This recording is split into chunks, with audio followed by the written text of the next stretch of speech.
Start Network is here. Oh, no punches! I'm real revolutionary right now. Support this man, Black Media. He makes sure that our stories are told. Thank you for being the voice of Black America, Roland. Stay black. I love y'all. All momentum we have now, we have to keep this going. The video looks phenomenal. See, there's a difference between Black Star Network and Black-owned media and something like CNN. You can't be Black-owned media and be scared. It's time to be smart. Bring your eyeballs home. You dig?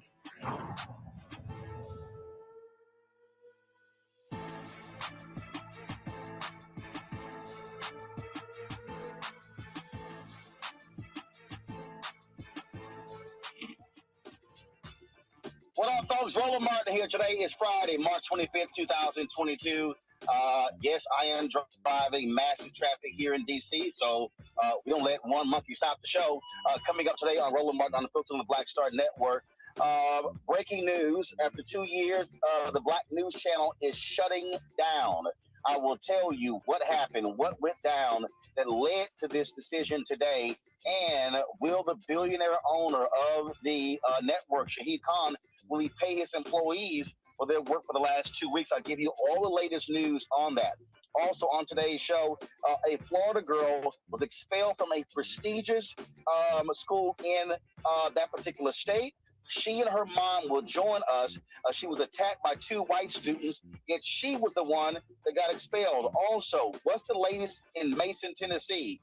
Will the Tennessee controller take over the finances of this majority Black town? We'll talk with the vice mayor about that particular issue as well. Also, we got Education Matters. A lot of things we're going to talk about on today's show. Folks, it is time to bring the funk on Roland Martin Unfiltered on the Black Star Network. Let's go. He's got it. Whatever the miss, he's on it. Whatever it is, he's got the scoop, the fact, the find. And when it breaks, he's right on time and it's rolling. Best believe he's knowing. Putting it down from sports to news to politics. With entertainment just for kicks, he's rolling. It's on go, y'all. It's Roland Martin, yeah.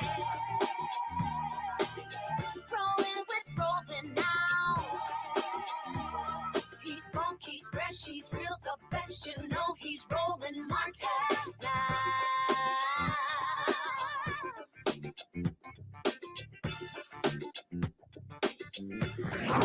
Martin! Folks, she is an honor student, an excellent student, a stellar basketball player. So why is Aaliyah Perry expelled from the Montverde Academy in Florida, folks? This is an exclusive story. She got into a confrontation with 2 white students. The white students came at her first. Why are they still there? And she has been suspended. This story has captured the attention of lots of folks. There also is a video of the incident, yet why are we not actually seeing that particular video? Joining us right now is Aaliyah.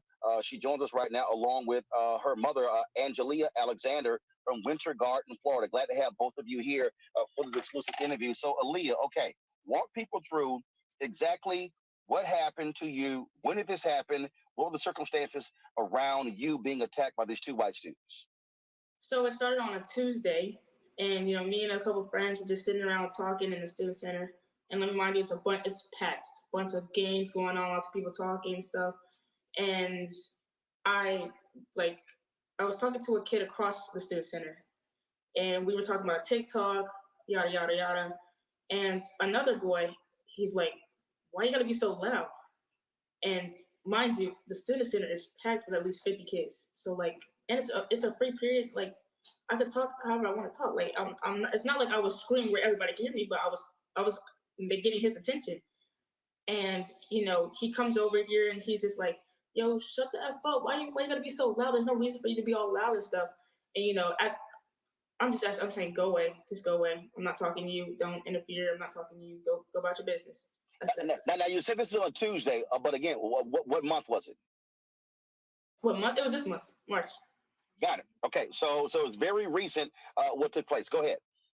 Yes, and so he comes over and, he's just telling me, shut the F up, be quiet. Nobody's like, why do you have to be so loud? I'm like, nobody's talking to you. You can go about your business. And then, a girl that was sitting at the table with them, I guess, I don't know what made her get in her feelings. I don't know what made her upset, because literally nothing that I did had anything to do with her. And then she starts calling me B words, N words, all this and that. And so I get up and I go to her. I'm like, yo, what's the problem? And she's like, why the F do you have to be so loud? And let me remind you, when I walked up to her, I gave her arm's distance to where, we could have a conversation. Like, there's nothing wrong with that. And she steps in my space. Like, her head is on my chin. Like, that's how close she was. And so I'm like, back up. And like, they make it seem like I pushed her. Like, I pushed her aggressively. I was like, no, she was in my space. Her head was touching my chin. I said, back up. And so then as I like turn to my friend, I'm like walking towards my friend. She comes and she pushes me on my side. So then I automatically turn and I push her back. Then both of those pushes, like her push and my push, were both aggressive. Not aggressive for any fall though. Any of us to fall, hit our heads, none of that. Like, no one fell, no punches, no nothing. Later, I was called to the office where I sat there. I had to give my story, and then I was later told to go home. Well, I was told to go get my father, and he came, and then, one of the phones was brought in, and, one of the deans came into the office and was like, because there's 4 deans, and one of the deans came into the other dean's office and was like, hey, I need to see that phone on there. And as I was exiting, I was like, if this is yada yada's phone, it has everything you need to see. Come back the next day for the video, it's white, it's gone. Apparently she doesn't have it, nobody has it. Even though it was shared on social media, nobody has it now. And she also received hours for having that video, so who knows?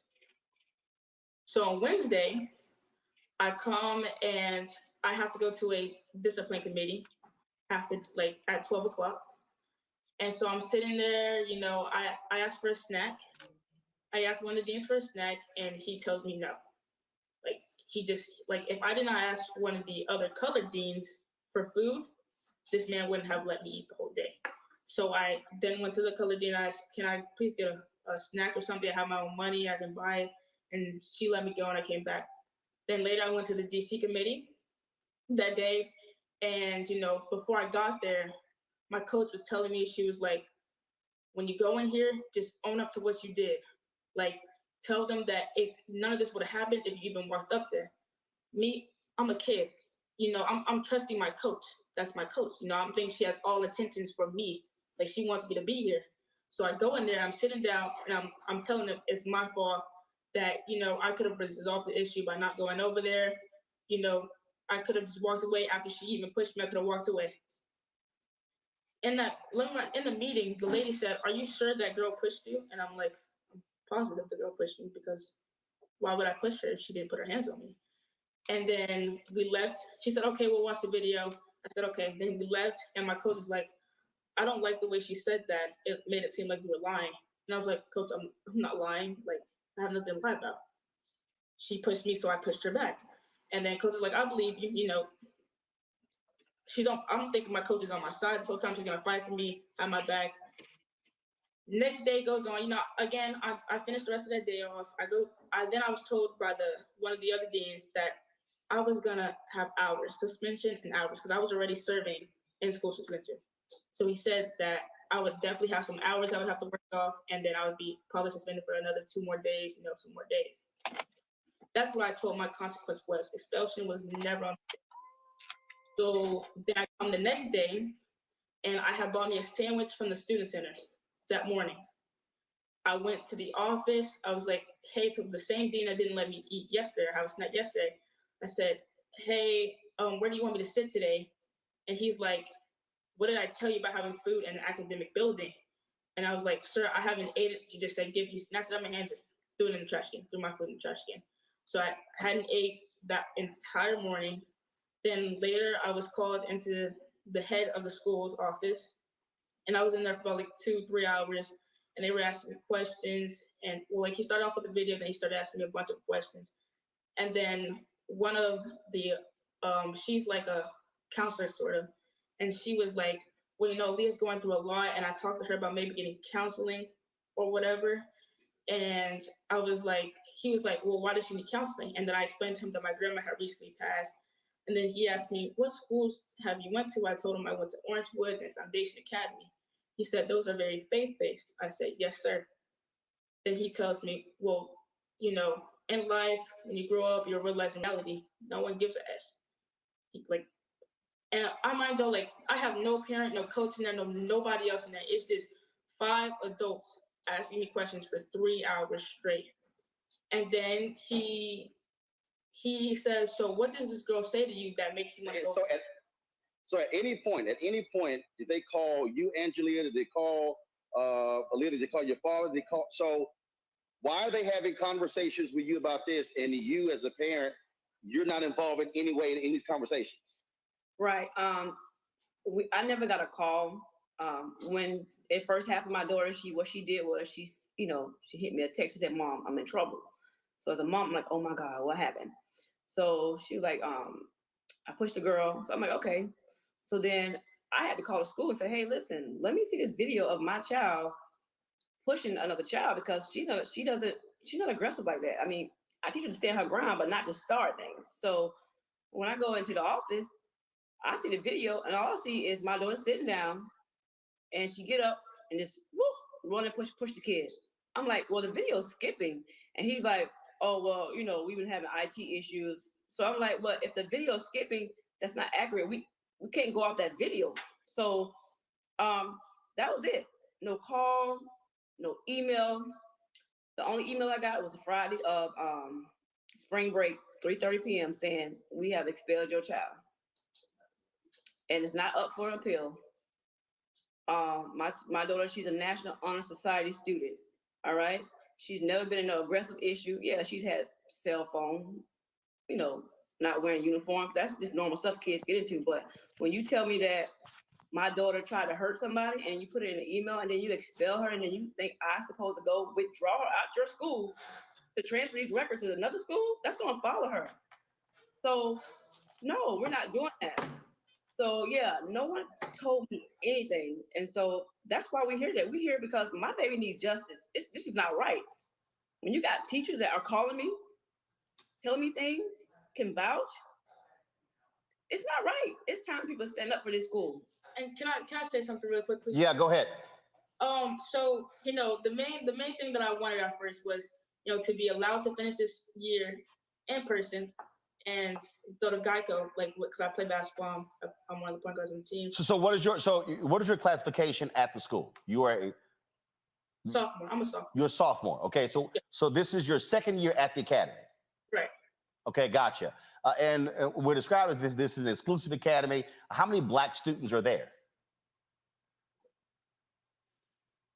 Like what's the Black population of this academy? How many students overall at this school? There's a bunch of students in general. Yeah, what I'm saying is that this academy with 1,000 students, 2,000 students, like how large is the school? Yeah, it's about 2,000 kids. And how many Black kids go to the school? Some of our international students, and then you have most of the Black kids are athletes. Yeah, Got it. Okay, so they make this. I'm sorry. So Aaliyah, you want to go ahead and make a point? Go ahead. Oh yeah. So at first I wanted to do this to go to school, because she still gets to go to school even though she put her hands on me as well. And I wanted to play basketball because I play on a national team and we're about to head to Geico. But I don't even want to play Geico because I feel like my coach just wasn't there for me. Like that hurts.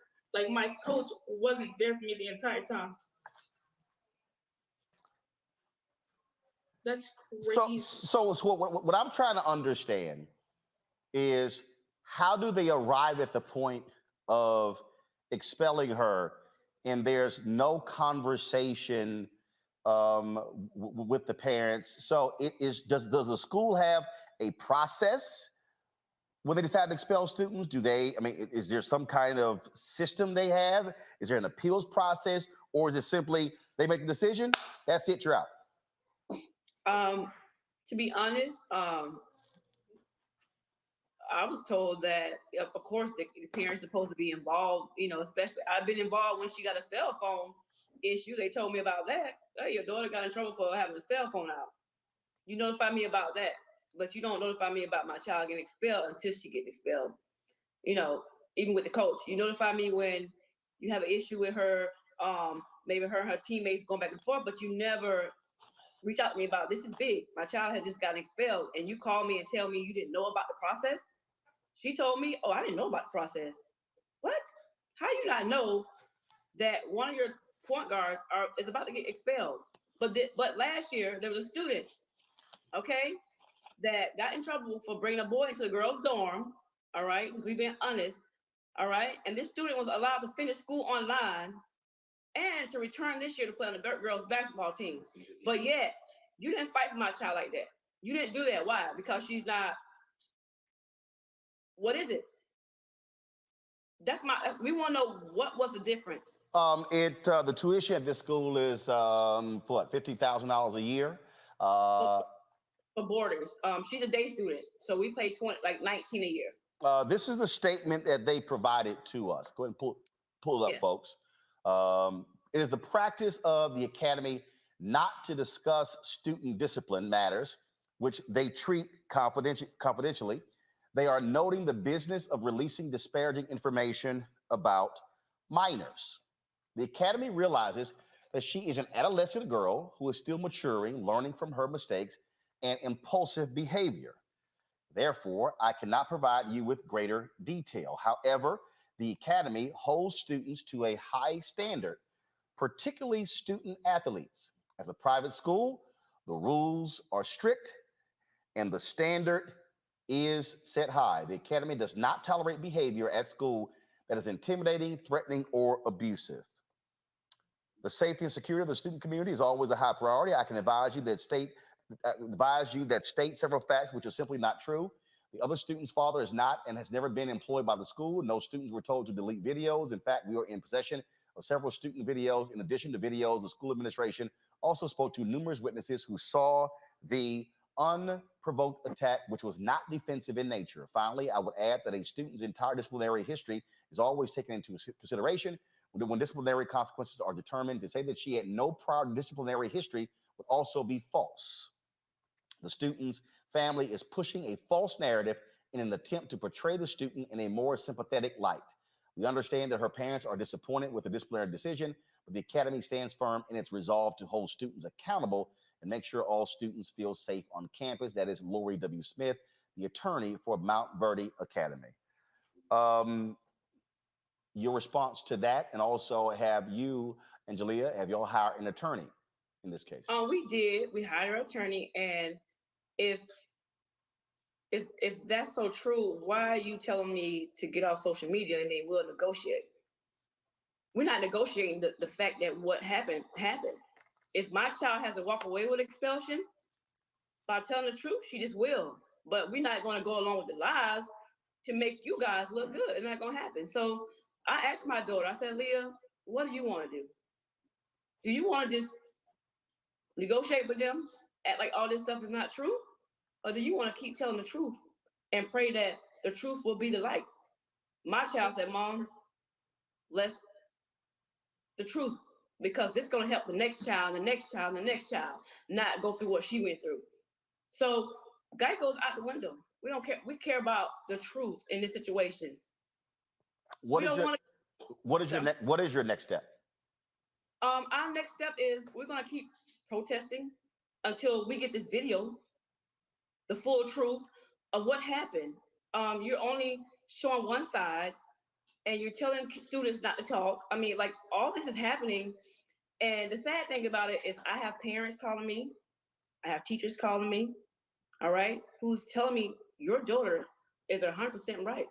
She's not telling the story, but I know she's telling the truth because my child, I teach her to tell the truth, no matter what the consequences are. So we're going to keep fighting.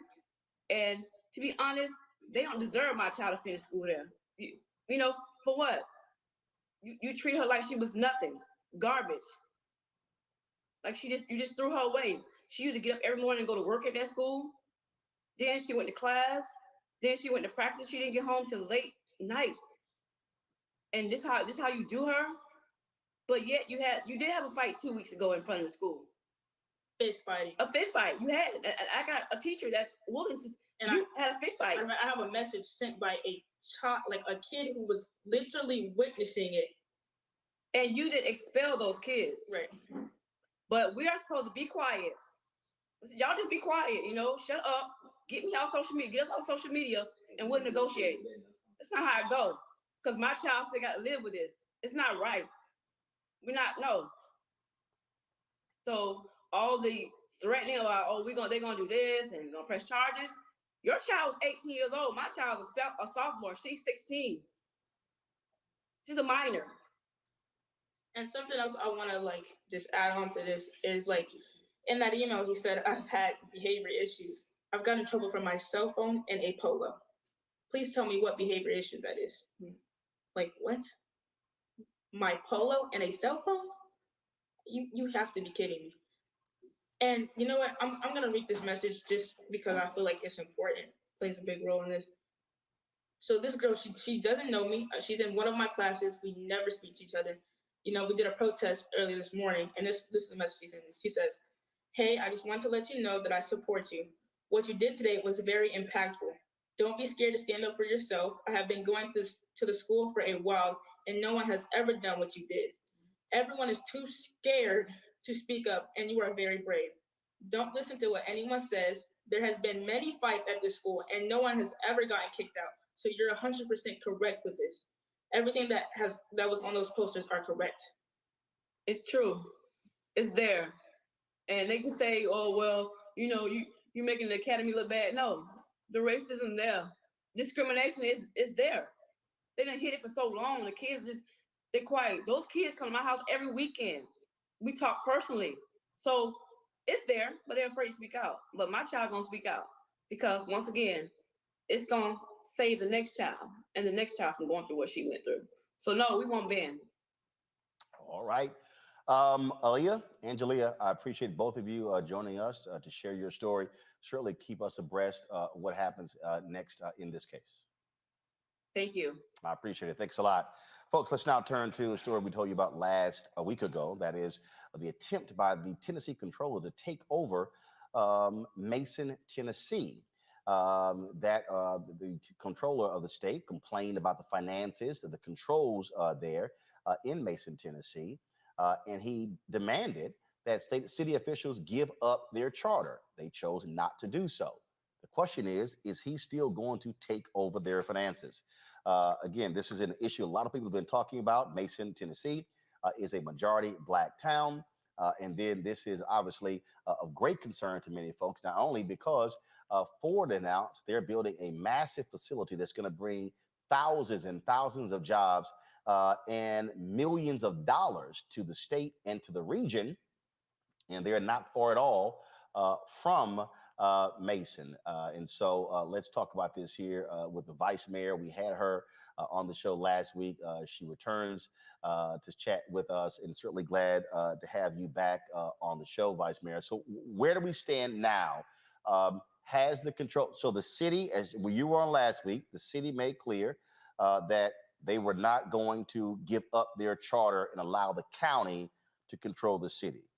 What's happening now? Does he have control of your city's finances? As of right now, it's no, that it only supposed to go in effect on the 28th, which will be Monday. They supposed to come in and take over our finances. But they did come down today, the comptrollers did, to look at our numbers to see if what we were saying or what our finance team was telling them that was true. The numbers that we presented to them when we went up to meet with them. So that is what we actually waiting to see if they're going to accept the numbers. Is he going to make the change, or is things going to stay the same?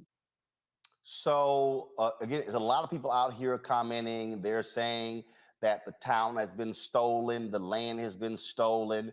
The reality is, y'all are the duly elected representatives of Mason, Tennessee. You and the other city council members are still in charge of the city. The only authority that they have is to take over the finances And what does the state law say? How long does that last? How do y'all get it back? Walk us through that. Okay, well, as of now, we don't know how long they're gonna decide to leave it or to stay in control of our finances. All we do know is that they are going to come in, but again, we're gonna wait and see what their decision is going to be next week, because they got the numbers, they got the paperwork, they came down, they looked at everything. So with that being said, hopefully by next week we'll know if they're gonna do their demands. And as of right now, they don't have control. And I want to let everybody know that we still have the mayor, we still have our officials. We did give up our charter, so they're not in control of the city, but they're just in control of the finances as of right now. So Jason Mumpower is the Tennessee controller, and y'all will know by Monday if they are going to take control of the city's finances. And what that means is that, I think, what is it? Any expenditure over $100, they have to approve? Right. Any of our bills, of course, all of them are over $100. So we will have to wait till they approve it before we can even pay them. And they could be paid late because they may not get them back to us in time. And also we still can't apply for any grants unless they approve for us to apply for grants. Gotcha. All right, then. Anything else, Vice Mayor Rivers, that we should know about what's happening there in Mason, Tennessee? What do you also want the public to be doing to assist you and the other city council members? Well, we just want you to keep making noise, keep letting people know, keep supporting us, and just spread the word that we're fighting. We're gonna fight to try to keep them from doing us in worse than they already are, because where they are and the demands that he has made on our finances can cause us to go into default with our bills. Because as we stand as of today, we are not behind on any of our bills. We're not in default on anything, our bonds, nothing.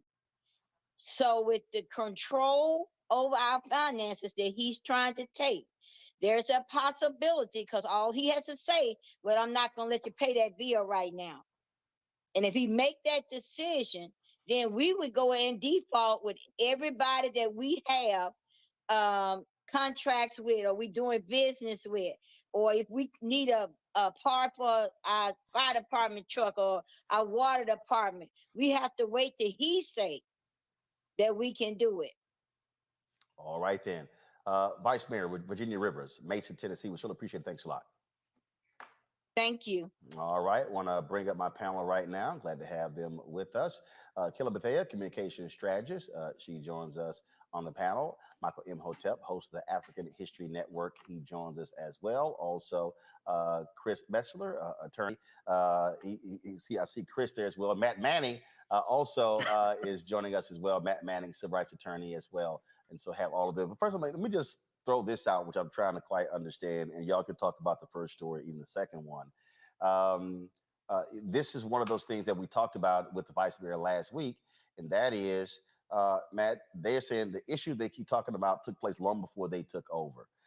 And a lot of people, I keep people saying, oh, this sounds like Black Wall Street. Well, calm down. That's not what this sounds like. But it is important to be asking, wait a minute, it's like you're the controller. Why are you taking this harsh of a stance all of a sudden? Particularly when the issues that undergird the Tennessee comptroller coming in started years ago and under all white people who are in control. So the first question is, why are you choosing to do it now? And the answer is that Ford is building a big plant that's going to go right through Mason, and the infrastructure there is going to give Mason a lot of money. So the question I have is, how is Tennessee trying to usurp this, and how are they going to benefit from it? Obviously, there's going to be millions of dollars. The article that I read indicates about $5.6 million in investment from Ford.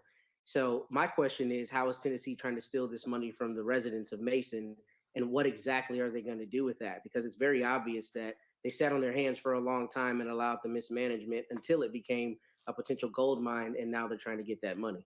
And Kelly, the folks at Ford, they've weighed in. They've said they're concerned with what's going on here. I would be concerned too, because something in the water isn't clean with this, right? If you have a history of managing your finances as a town before a predominantly Black administration comes in, and then all of a sudden, because there's Black people involved, you all of a sudden need to take that power away, that's a problem, because it doesn't say anything about the finances of the town or the status of the town. It has everything to do with you not wanting Black people in power of the town. So I would absolutely, if I were Ford, investigate into the matter as much as I could, given, the parameters that may be. But it something fishy is certainly going on. At least that's what it looks like here. Michael, this is not shocking. What I mean by that is we've seen these things happen before. In terms of where you have state takeovers, I'm familiar. I'm from Texas, where you had school district that was in Texas. Wilmer Hutchins, a black school district outside of Dallas. The North Forest Independent School District, black school district. You had major financial issues, board drama, corruption, all kind of stuff, and the state took over those school districts. So we have seen it, and a lot of the same things we're hearing in Mason, Tennessee, we heard then as well. This is a town that's barely not even 2,000 people. About 1,200. Yeah, yeah. It's like I say, it's not even 2,000. And so what you're dealing with here is you're dealing with this massive facility coming in. There's going to be a financial windfall, and so the vice mayor last week she made it clear. She's like, hey, we want to be able to run our city, but we're trying to clean up the mess of the previous leadership that was all white. Yeah, isn't it always African Americans got to clean up mess from white people? I mean, look at President Barack Obama came in after 2 terms of George W. Bush. Reading this story, so I've seen some different interviews with this, and thanks for covering this, Roland. This Detroit, we were taken over by the no good Governor Snyder, who was also the governor that the Flint water crisis happened under as well. We were taken over by the state, and then also we know that Detroit Public Schools was also taken over by the state under Governor Granholm, Democratic governor, who's now Secretary of Energy. So, in looking at this, it does seem very strange that all of a sudden now you have this Ford electric truck and battery manufacturing facility that will soon bring an estimated 30,000 jobs to this rural area in West Tennessee. And now you're talking about taking over the finances of the city, but they've been having problems for 20 years. Okay. So hopefully, they can fight this. And then also I'm looking at, there was some American Rescue Plan money that if I remember correctly, Roland, the American Rescue Plan money, they've been able to, it's like $227,000 they've been able to use to pay back a significant amount of the money that have been improperly borrowed over many years from its water and sewer fund. So a lot of times, one of the things, Mayor Coleman Alexander Young, when he took the oath of office January 1974, he's one of the first African-American mayors of a major city. He got blamed for a lot of things that happened under white mayors. And around the country, when you go look at the first African-American mayors of major cities, when we took over those major cities, they were already on life support from what white people did, okay? But even though African-American mayors did make mistakes, they got blamed for a lot of this stuff. Detroit already had a declining population even before the 1967 Detroit Rebellion. Right. Okay, white people were already fleeing the city of Detroit. So, hopefully they're able to fight this and maintain control of the finances. But this is what they do, man. They put you in receivership so they can take over your city, take over your power, etc. Folks, we're going to continue to follow this. As we get more details, we certainly will let you know. Got to go to break. When we come back, Clarence Thomas's wife, Ginni Thomas. What the hell? Text messages she is sent to the chief of staff for Donald Trump, Mark Meadows, now are public. Clarence, you might want to talk. I know you never like to talk on the Supreme Court, but yeah, you might want to have a few words so we can discuss what the hell are you doing? Yeah, we're going to break it down. You're watching Roland Martin Unfiltered right here on the Black Star Network.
Did you ever want to do a soap opera? I did it before, Another World. I did it years ago with Joe Morgan Freeman, called Another World. It's the funk now, but that's how I started in TV. My first job. My very first TV job. Joe Morton and Morgan Freeman were on a soap opera? Together. Yes, I know. Oh, I loved it. I played a prostitute. I was real raw. My name was Lily Mason. I was a hoe on Tuesday, and I owned the town 2 weeks later. That's how they do you. Right, that's how soap opera. You evolve. Yeah. Right. So now I'm on this, but I'm rich right from Jump Street. So I'm loving it.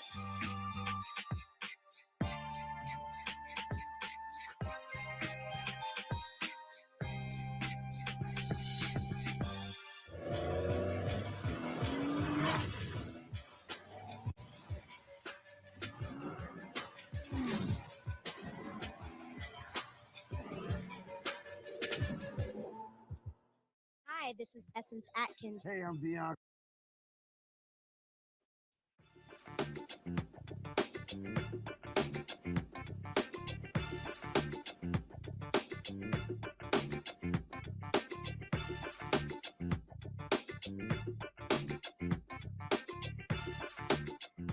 Ginni Thomas, the wife of Supreme Court Justice Clarence Thomas, is putting him in quite an ethical position. Folks, folks, the Women's March, they want Thomas impeached for text messages showing his wife, Ginni, who was pushing for then White House Chief of Staff Mark Meadows to overturn the results of the 2020 presidential election. The January 6th committee has text messages between Thomas and Meadows. Here are a few of them. Help this great president stand firm. Mark, you're the leader with him who is standing for America's constitutional governance at the precipice. The majority knows Biden and the left is attempting the greatest heist of our history. That was sent on November 10th, 2020. Next one, please. Sounds like Sydney and her team are getting inundated with evidence of fraud. Make a plan, release the Kraken, and save us from the left taking America down. November 19th, 2020. Next. All right. I can't see Americans swallowing the obvious fraud. Just going with one more thing with no freaking consequences. The whole coup and now this. We just came to people wanting Biden to be anointed. Many of us can't continue the GOP charade. November 24th, 2020. We're living through what feels like the end of America. Most of us are disgusted with the vice president and are in a listening mode to see where to fight with our teams. Those who attack the Capitol are not representative of our great teams of patriots for DJT. Amazing times, the end of liberty. That was January 21st, 2021. Now, folks, here's the issue. Remember when Donald Trump sued and the case went to the Supreme Court? And they ruled 8-1 that Donald Trump did not have the authority to withhold his notes, because he did not have the executive privilege. Only the sitting president can actually invoke that. Who was the one person who voted against? It was Clarence Thomas. Joining us right now, Dr. Christopher Mettler, a constitutional law professor from New York. Also, Dr. Patricia Broussard, professor of law, Florida A&M University College of Law, who joins us from Orlando, Florida. Glad to have both of you here. I want to start with you, Chris. Look, you're a conservative. You're a Republican. It's all good. But what do you make of the text messages and the level of involvement of Ginni Thomas, husband, Supreme Court Justice? And again, the case I just cited, 8-1, he was the one when it came to revealing that information. Well, what I make of it, let me start off by saying what I make of it is, remember one of the questions they asked Judge Brown Jackson, would she recuse herself from the Harvard affirmative action case? And she said yes. I want to know why Republicans have not been asking Clarence Thomas about his failure to recuse. Here, look, first of all, these are only some of the text messages. We know what we got from Mark Meadows, and then he stopped cooperating.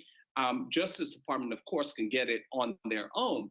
But here's the thing. He had an obligation to a moral obligation, because obviously the court says it's up to them if they want to recuse or not. He had a moral obligation to recuse. Ginni Thomas and her role in conservative Republican nuts politics has been known for quite a while. It's just that in this case, there is the evidence that has come out. And he voted against it largely because, guess what? He didn't want Ginni's notes to be revealed. That's the only rationale for him being the only one voting against it. What this says is that the courts have to get serious about policing themselves. You know, it was John Roberts who said, well, let them police themselves. They're not even subject to the standards of other federal justices as it relates to recusal. And for the Republican Party, this is, again, yet another shame. Patricia, on that particular point that Chris makes, you have standards in place for members of Congress, for the executive branch. But this notion that the Supreme Court do whatever the hell they want to do, that's crazy. Well, yes and no. Yes and no to the extent that each branch of government is responsible for creating those rules and laws for themselves. It's part of how our Constitution was drawn up. It's just that the Supreme Court hasn't quite gotten around to it yet. They haven't gotten around to writing the rules to properly patrol themselves. But notwithstanding the fact that there aren't rules, they aren't subject to the same rules as the other federal courts, there's some common sense that comes into play here, right? And I also wanted to say, look, who's Brett Kavanaugh's wife? You don't know. What's her name? What's her sign? Who's Alito's wife? Does Sotomayor have a boo? You don't know. Because you're not supposed to know. These people are supposed to float in the background. Is it possibly paternalistic? Yes, but there's a purpose behind it. If you cannot depend on the credibility and the ethics of the court, then 1/3 of your republic is in the tubes. And so we shouldn't even know anything about Ginni Thomas. But as Chris said, we know too much about her. She's a nut job from way back when.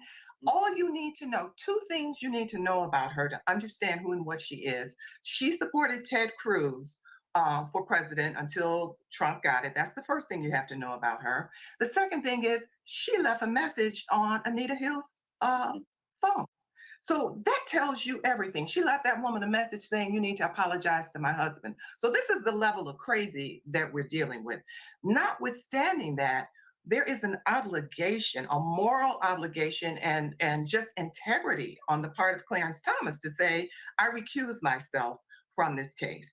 He recused himself when there was a case, I think, against one of the schools in Virginia because his son was attending the school at the time, even though his son did not have anything to do with the case. He recognized that he was intimately involved with that subject matter, and he recused himself. So he knows the rules. He knows how the game works. He knows that for optics, if for nothing else, you recuse yourself. But he refused to do so because they had the goods. Mark Meadow got shaky and decided that he wouldn't cooperate, but not before he turned in some information. Now, my position is, if we know of 29 emails from the little bit of information he turned in, they're probably 129 at a minimum emails that were exchanged. So he knows the rules of the game. Chris, on that particular point, just a couple of weeks ago, it was Justice Clarence Thomas talking about how we need to keep politics out of the Supreme Court.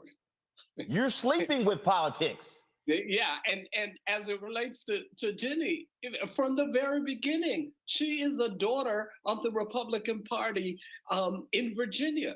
And frankly, without Ginni, Clarence wouldn't be on the court. Let's be clear about the kind of power she wields in Republican politics. And so, yes, we know too much about her. We know what she does. This just brought it to life with actual text messages. But, you know, he does know better. But as it relates to Ginni, apparently he chooses to ignore it. Bottom line, Patricia, go ahead. Go ahead. So I was going to say, not only that, let's parse this thing from a constitutional law standpoint. Yes. Does she have the right to believe that Biden didn't win? Of course she does. Does she have the right to tell her girlfriends and everybody else and anybody who will listen that she didn't think that Biden won? Of course she does. She has the right to spread whatever nonsense she wants. She doesn't have a right to conspire to overthrow the government. And that's especially when you're married to one of 9 Supreme Court justices who will be ruling on cases tied to the very thing. Absolutely. So he knows. I mean, it would make me sick too. I think I'd have to take a few days off if my spouse got kind of caught in a little trap like this. I'm not saying the man wasn't sick. Please don't quote me on that. I'm just saying that it's, you know, I would be sick if my spouse got caught doing what she did. So it's absolutely ridiculous. Like I said, she can believe what she wants to believe, but the idea of conspiring with Mark Meadow, and that's the tip of the iceberg. We don't know what else is out there. Yep. It's daunting. And the hypocrisy is incredible. Can you imagine Kamala Harris's husband making a call to Biden saying, hey man, let's do X, Y, and Z? Absolutely not. We are held to a different standard than other folks. And it's just, the hypocrisy is just daunting. I mean, you could slice it with a knife. But he is the hope, they say, the ultimate holder of all that is constitutional. He is, the message goes, one who strictly adheres to the Constitution, except when it comes to trying to overthrow the government by your wife. So there you have it. Well, and he gave a speech. He gave a speech, I think about 2 or 3 weeks ago, in which he said, we need to keep politics out of the judiciary. Yeah, right. You need to start at home and having a little conversation with your wife, and maybe, you know, she can work that out for you. That's like I said, the hypocrisy is ridiculous. Patricia, Chris, I appreciate you both. Thank you so very much for joining us right here, Roland Martin Unfiltered. Thank you so much for having us. Appreciate it. All right, we'll do it again. All right, folks, got to go to a break. When we come back, we're going to talk about the demise of the Black News Channel. Today, the decision was made to shut the network down. I'm going to unpack and deconstruct what happened and why we got to this particular point. You're watching Roland Martin Unfiltered on the Black Star Network. Back in a moment.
Hey fam, Patrol Grooming is a Black-owned men's grooming company that delivers on this promise every day to men everywhere.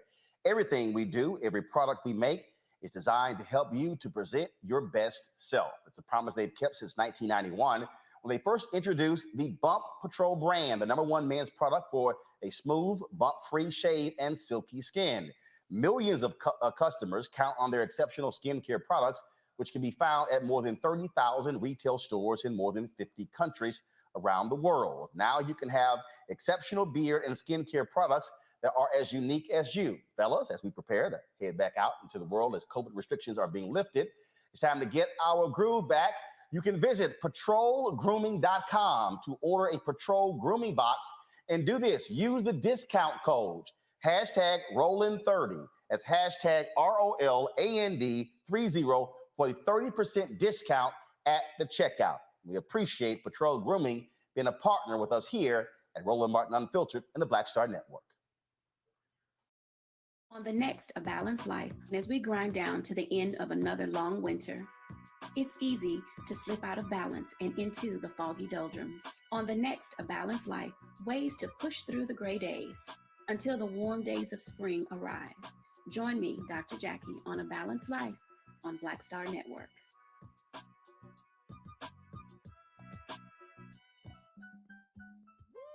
We're all impacted by the culture, whether we know it or not. From politics to music and entertainment, it's a huge part of our lives, and we're going to talk about it every day right here on The Culture with me, Faraji Muhammad, only on the Black Star Network.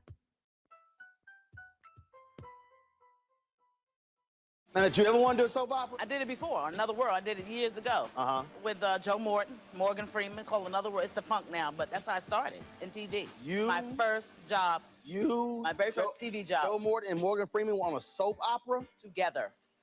Yes, I know. Oh, I loved it. I played a prostitute. I was real raw. My name was Lily Mason. I was a hoe on Tuesday, and then I owned the town 2 weeks later. That's how they do you. Right, that's how soap opera. You evolve. Yeah. Right. So now I'm on this, but I'm rich right from Jump Street. So I'm loving it.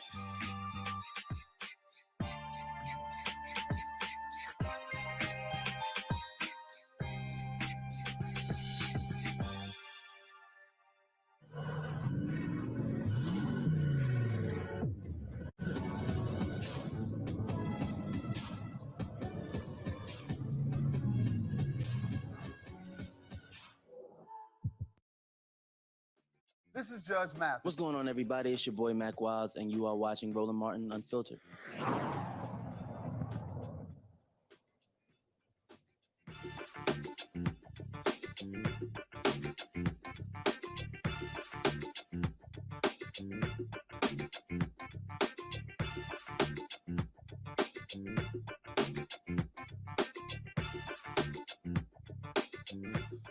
All right, folks, news came down today that the Black News Channel, the Black Targeted Cable Network that was launched a couple of years ago, is shutting down. They aired their last newscast on last night. Now, knew this thing was coming because this email was sent out yesterday to all the staff with regards to pay. So pull up the email showing the pay, please. Thank you. Pull it up. Thank you. Pull it up. That email went out. BNC staff, the March 25th payroll deposit will be delayed.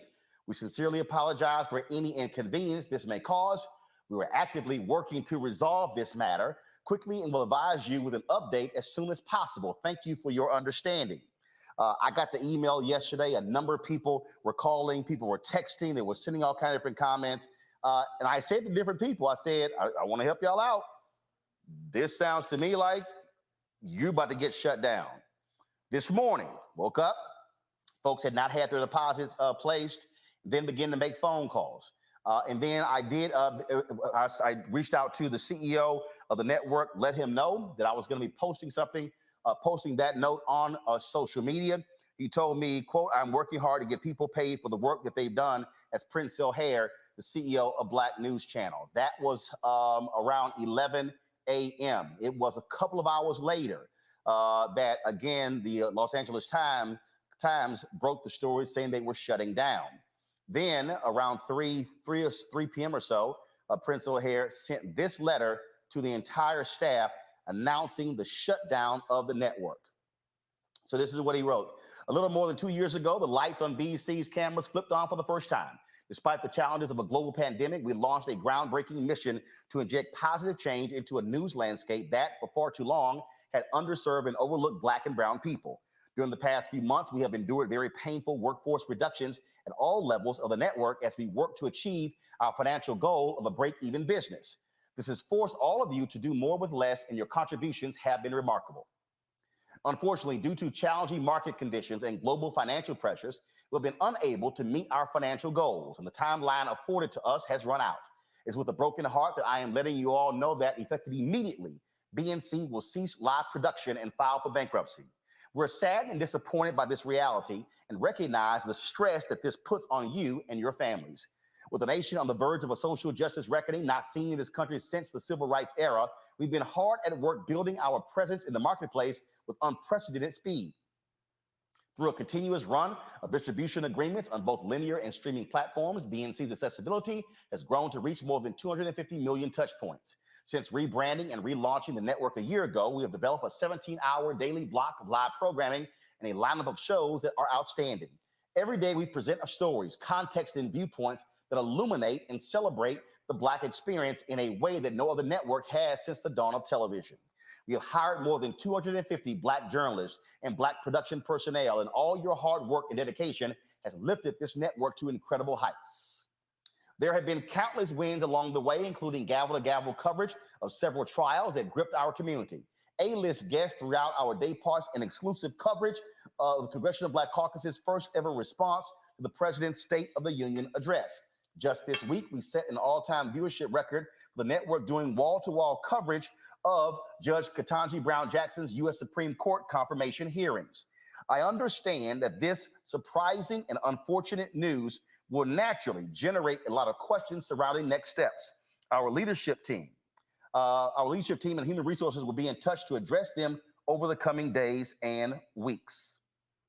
Please know that I am thankful for all of your hard work and deep commitment to our mission. We have differentiated ourselves, and your achievements over the last 2 years should be an immense source of pride that you will carry throughout the rest of your careers.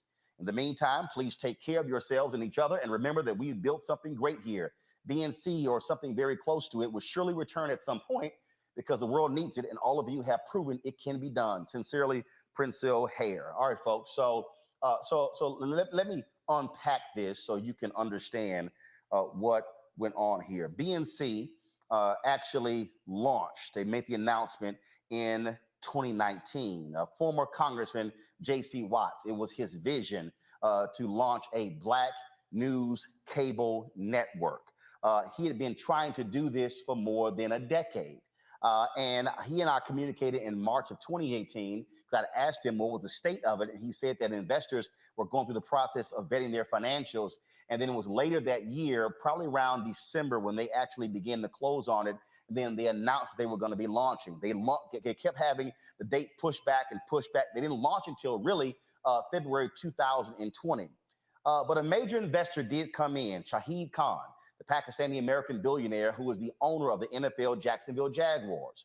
He came in and invested $50 million into Black News Channel, thus becoming the majority shareholder. So Black News Channel went from being a Black-owned cable network to a Black-targeted cable network by virtue of him being the majority owner. This is JC and Shahid Khan talking about the Black News Channel before they launched. Now the time to launch a TV network focused on the African American viewer. Well, Catherine, the Black News Channel is culturally specific to the African American community. You've got 200 plus stations on any cable system.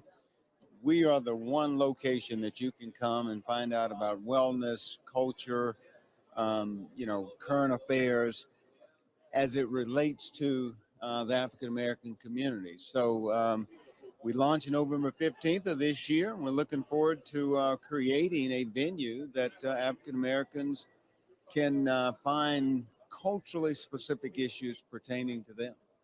Congrats. Shad, you're an investor in this channel, and I'm wondering, when you looked at this, how do you think that the Black News Channel will compete against news networks that already have the resources? Well, I think it's going to do real well. To add to what JC was saying, its specific needs of a community that's really underserved, the African American. It's great for me to be part of it. It's been under planning for a long time, and then to come in and help provide financially so it launches well. You heard there where JC Watts said that they were launching in November of 2019. That got pushed to December, then January, and finally in February. So they launched in February 2020.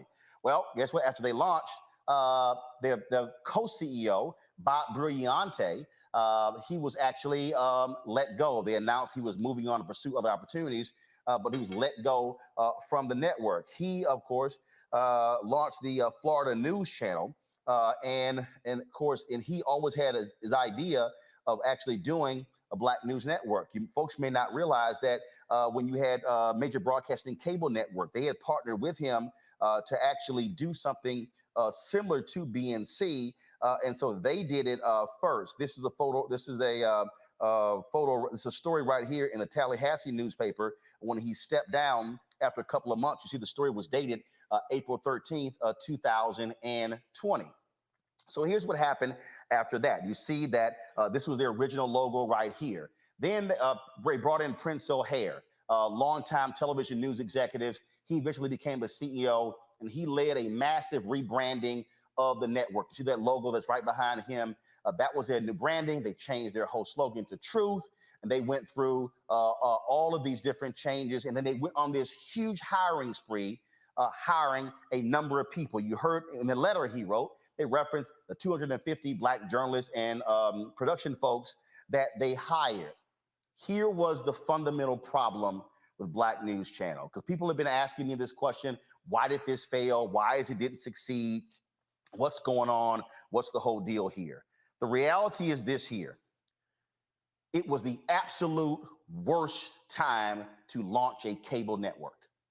Why? Because the world had been changing.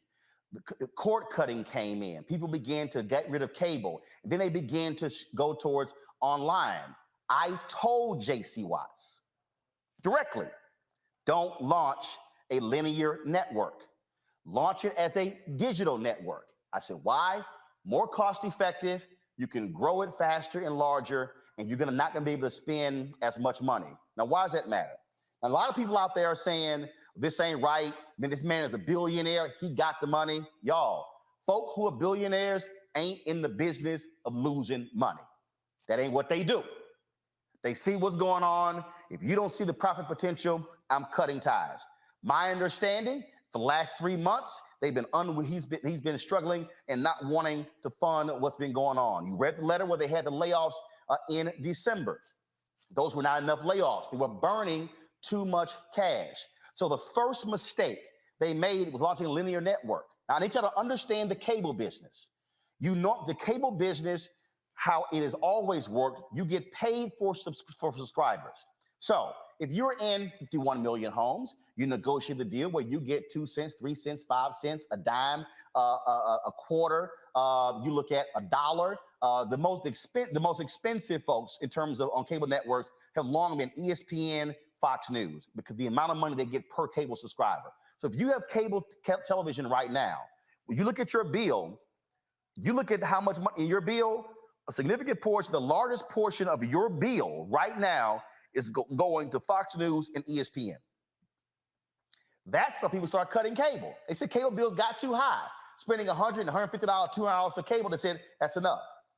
The problem for Black News Channel, they were not getting subscription fees. So they were a 100% ad-supported cable network. Well, folks, that subscription fee is a revenue line. That means that you're airing on the network hoping folks are watching. You need to have high numbers so you can actually get advertising. When you don't have high numbers in cable, you get what is called bottom of the barrel advertising, which is direct marketing. What's direct marketing? That's when you're sitting, seeing those commercials with a 1-800 number attached to it, and it's Joe Namath doing some kind of insurance pitch, or Jimmy J.J. Walker. That's direct marketing, folks. Those are the commercials that you're seeing. those commercials, you get money, it's low amount of money. So those were the majority of the advertisers that were on the network. They were only averaging a few months ago 4,000 viewers in an hour. Now, the numbers begin to improve, begin to go up around 10,000 this week because of the confirmation hearings is their best ever numbers, And so, well, guess what? It got cut. Now, you're watching and you might be saying, wait a minute, this guy, Shahid Khan, he put in $50 million. My goodness, how in the world is it they somehow could not solve this thing and figure it out? Let me unpack that as well, folks. I need y'all to understand the economics. There's a whole bunch of people been tweeting me all day. I don't understand why this couldn't work. I don't know, why couldn't some black celebrities get together and buy it? Why couldn't Byron Allen buy it? Y'all, if a billionaire Shahid Khan cut ties, why in the hell would Byron Allen or somebody else do it? Now, I was told that Byron Allen did offer $30 million to buy the network. Khan did not accept that. He wanted $100 million. Why? He'd already put in $50 million. But even at $30 million, really didn't make any sense because Byron could simply take that money and put 10 or 15 million in his Griot channel and the Griot website, build up their news side, and you don't have to assume all the debt from the Black News Channel. Second thing is you were not big enough from a marketing standpoint. A lot of people said, I never heard of the Black News Channel. You didn't see billboards and commercial and digital ads. You didn't see a major social media presence. That costs money. So let me tell y'all what went on. Now, I did have some negotiations with them. When Bob Brilliante was co-CEO of the network, they approached me about hosting a show on the Black News Channel. We met here, did a conference call, we met here in DC. This is a true story, y'all. I've never told this publicly. People who know me personally, I've discussed this offline. They met with me and they wanted me to host a primetime show, 30 minutes, which first of all made no sense whatsoever. You don't host a 30-minute damn show, you do the whole hour. It's a 24-hour network. If you do a 30-minute show, you got to put another 30-minute show behind it. But that made no sense. So they wanted me to host a 30-minute show, and they were going to have Larry Elder follow me, and they offered me $85,000 to host a 30-minute show. And then they wanted me to also utilize my social media, promote the network. I said, I'm not even responding to that offer. I'm sorry. I made $85,000 running Tom Jonas' website, blackamericaweb.com in 2001. Do you actually think after what I've accomplished over the next 18 years, I'm going to take $85,000? Hell no. So I told them I'm not taking that offer. And so I said, if y'all want to be serious, y'all come back and holler at me. So they never did. Princell came in. They never called as well. And I was fine. I told them we're just fine here at Roland Martin Unfiltered, the Black Star Network. My employees have always gotten paid on time, never been late, not even 1 minute. And we've been in the black since the 14th month we've been in operation. So we're good. So they spend all of this money here beyond going linear. And then you talking about not going digital. When Princell came in, I know Princell very well, years in the National Association of Black Journalists, but he made some fatal mistakes. The biggest mistake, he hired way too many people at high salaries, and that caused them to have way too much money going out of the door and not coming into the company. You simply have to be able to control your expenses when it comes to your revenue. Otherwise, you're going to be DOA. Now, let me show y'all something I need y'all to understand when we talk about the business of the business. Because, see, too many of y'all, I've seen y'all tweets and y'all comments. Y'all get enamored with the content. Let me explain something to y'all. The content don't mean nothing if ain't nobody watching. The content don't mean nothing if ain't nobody buying. Now, y'all need to understand, I was one of the first folks to work for TV One. In fact, what y'all may not realize is when Jonathan Rogers met with Alfred Liggins at the cable show in New Orleans to talk about launching TV One, Jonathan had drinks with me before he had drinks with Alfred. I walked him over to his meeting with Alfred. When Jonathan closed the deal to become the first CEO of TV One, I got the phone call. TV One's name hadn't even been decided yet. And Jonathan said, your voice is needed. I'm going to bring you on, but I need some time to do so. So let me explain to y'all something. This is how much Jonathan Rogers had to build TV One in the first 4 years. $130 million. I'm right here on my iPad. He had $130 million to spend to build TV One over the first 4 years. Okay, $130 million. Now, y'all heard what I said.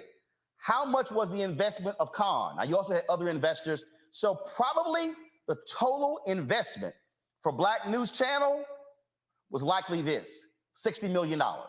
$60 million.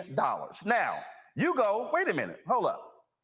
60 million, which means if you got a 5-year plan, bro, this is real simple. The only thing you could spend per year is that, $10 million.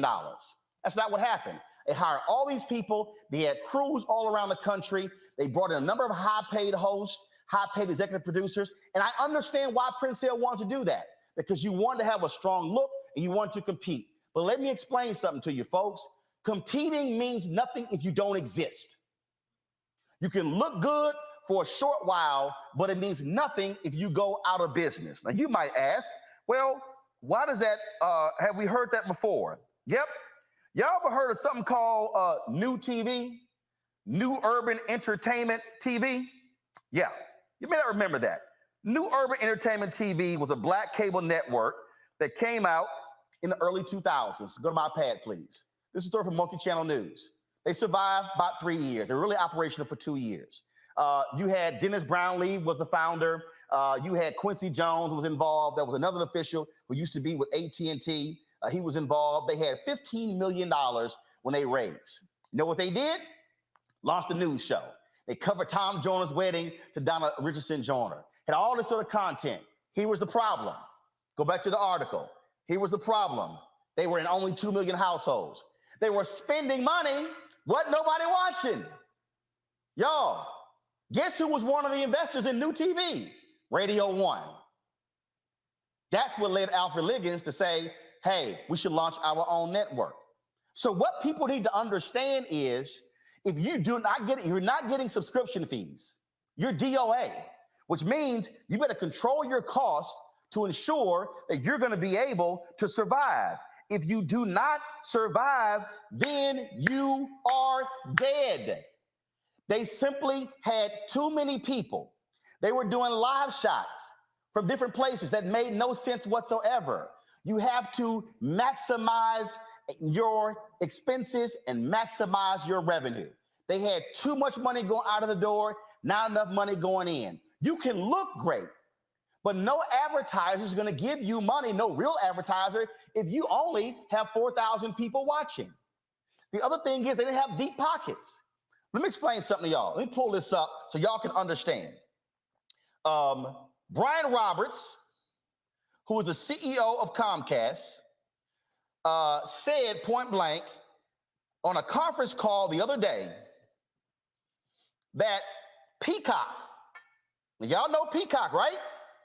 The network that NBC launched. Do y'all know, don't show it yet, but do y'all understand how much money Peacock lost last year? Go to my iPad. Last year, Peacock, the new streaming network of NBC, lost $1.7 billion in 2021. $1.7 billion. Y'all, in the same article, he said, come right here, go back. For 2022, Comcast expects Peacock losses to total about $2.5 billion as its investment in content doubles. Now, you're watching and you're like, whoa, hold up. Y'all lost $1.7 billion last year, and y'all gonna lose $2.5 billion this year? Y'all, they publicly traded. They market cap exceeds $100 billion. They say we can absorb the losses now because what we're actually trying to build towards. Black News Channel had one billionaire who put in 50 million.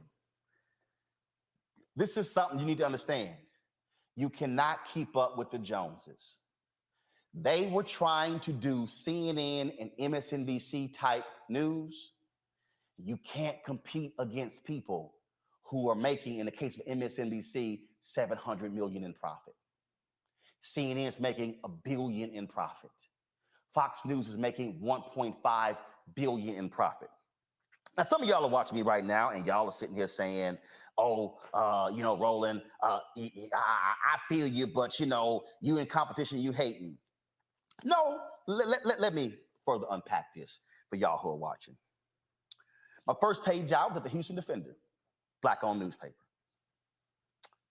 I wrote for the Dallas Weekly, the Dallas Examiner, Black-owned newspaper. I was the managing editor of the Dallas Weekly, Black-owned newspaper. I was managing editor of the Houston Defender, Black-owned newspaper. I was the editor of Tom Joyner's website, blackamericaweb.com, Black-owned website. I was a news editor of Savoy Magazine, run by Vanguard Media, Black-owned magazine. Then later became the executive editor and later general manager of the Chicago Defender, Black-owned newspaper. I produced the election special for a major broadcasting cable network, Black-owned. 13 years at TV One, Black-owned. 11 years, Tom Joyner Morning Show, Black-owned. I'm trying to explain to you the business of the business. This is something that I used to say, and as a matter of fact, I freaked out Alfred Liggins when he said this at TCA when we launched launched News One Now. We were the Television Press Critics Tour in California. And I said to all the press critics, they said, "Roland, you're launching this morning show on TV One. How are you going to compete with Good Morning America and the other morning shows?" And I said, "I'm not." They go, "I'm sorry, what do you mean?" I said, "I'm not. I can't compete with them. The Today Show car budget is bigger than my budget." I said, "But here's something that the Today Show cannot do. They cannot out-black me." They said, whoa. And even Alfred went, "Whoa, I've never heard that." I said, "Well, you hear it now." When I ran the Chicago Defender, I couldn't compete with the Chicago Tribune and Chicago Sun-Times. Couldn't. They had way more money and resources. But they couldn't out-black me. See, what out-black me means is, and there's a news story, you can't out-black me. I'm going to lock and load on that story. So you might ask, well, Roland, what should a Black news channel have done? First and foremost, you should not have had programming running from 10 a.m. to 7 p.m. that was live. It's a total waste of money because, frankly, nobody was watching. It's a waste of resources. Your focus should have been solely on building your primetime hours, 7 p.m. to 11. That's 4 shows. That's 4 hours. You then run those shows 2 more times in the 24-hour period. That means that those 4 shows now take up 12 hours of your 24-hour block. What you then do is take advantage of free content such as congressional hearings, which you're allowed to use by fair use, even though C-SPAN shows them, because the cable contract says they have to provide that free to anybody who wants to use it. You also go acquire very inexpensive documentaries, and you put together a programming schedule, and you methodically build your network by watching your dollars. So if you had $50 million and you say, "Listen up, we're only spending $10 million this year." Folks like, "Yeah, but no, I don't want to hear it." When I was at TV One, had a brother, he used to work at BET. He was like, "Man," he's like, "we got to go do this. If this was BET, we were at ABC." I said, "Stop, we ain't at ABC." So don't tell me what ABC will be doing and how much they will be spending, because we ain't at ABC. Now see, some of y'all watching right now, let me explain to you how you don't get caught up in running with the Joneses. Do y'all see this table right here? Y'all see this table right here? This was one of the original tables we used on the show. Kelly remembers.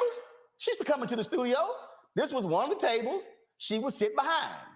The black chair I sit in, this was our set.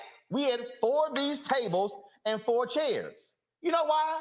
We couldn't afford no damn set. I wasn't stupid. I wasn't spending a crazy amount of money. So you know what I did? I waited. Did I want a news desk? Yes.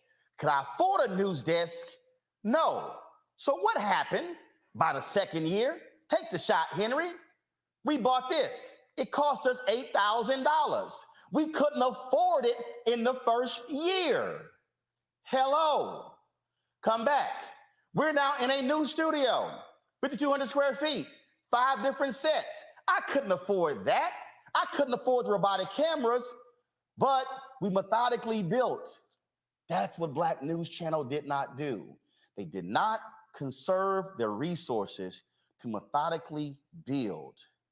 They tried to grow too fast. Pull up the letter that Princell wrote. And he said it in the letter. Go to page 2 and then page 3. The letter from Princell. He said it. We grew at a remarkable, what does it say? We've been hard at work building our presence in the marketplace with unprecedented speed. You spent too much money, Princell. You did. Khan is a businessman. He was not going to put another $25 million into a venture that was going to keep losing money. Now, a lot of people were talking about, there was a whole lot of issues in terms of what were they going to do. People have not been getting paid because today was payday. Before I came on the air, I got a phone call that they did get him to verbally commit to pay all of the employees through today's pay period, which meant for the folks who ran the last 2 weeks, they're going to get paid. This tweet by Mark Lamont Hill was posted before that happened. This tweet went up. Go ahead and show it. This tweet here went up. You see at 4:47 p.m. That Khan was refusing to give people their paychecks today. Hundreds of employees, many of whom already took significant pay cuts, are now being denied money they've already worked for. Khan, a billionaire, simply says he doesn't want to pay it. That was at 4:47 p.m. I got the phone call, y'all, at 6 p.m. that Khan agreed to actually pay the employees. So that is happening. What I need people to, I'm going to close this way, what I need people to understand, because somebody asked me, well, how's Univision and Telemundo successful? First and foremost, Univision ain't an American network. Univision is seen throughout the entire Spanish-speaking world. Telemundo, same thing. You cannot make the comparison. I need folks to understand that also how you build a network, you have to be able to manage your finances and understand how to grow it. Even though people think you're going to get millions of people watching a show, that's not it.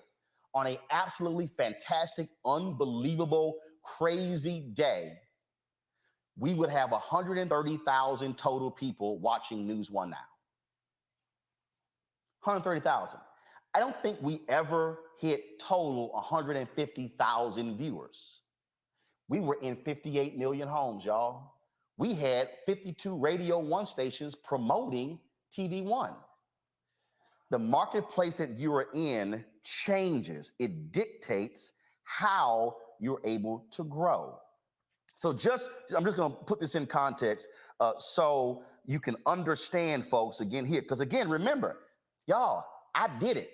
I just want everybody to understand.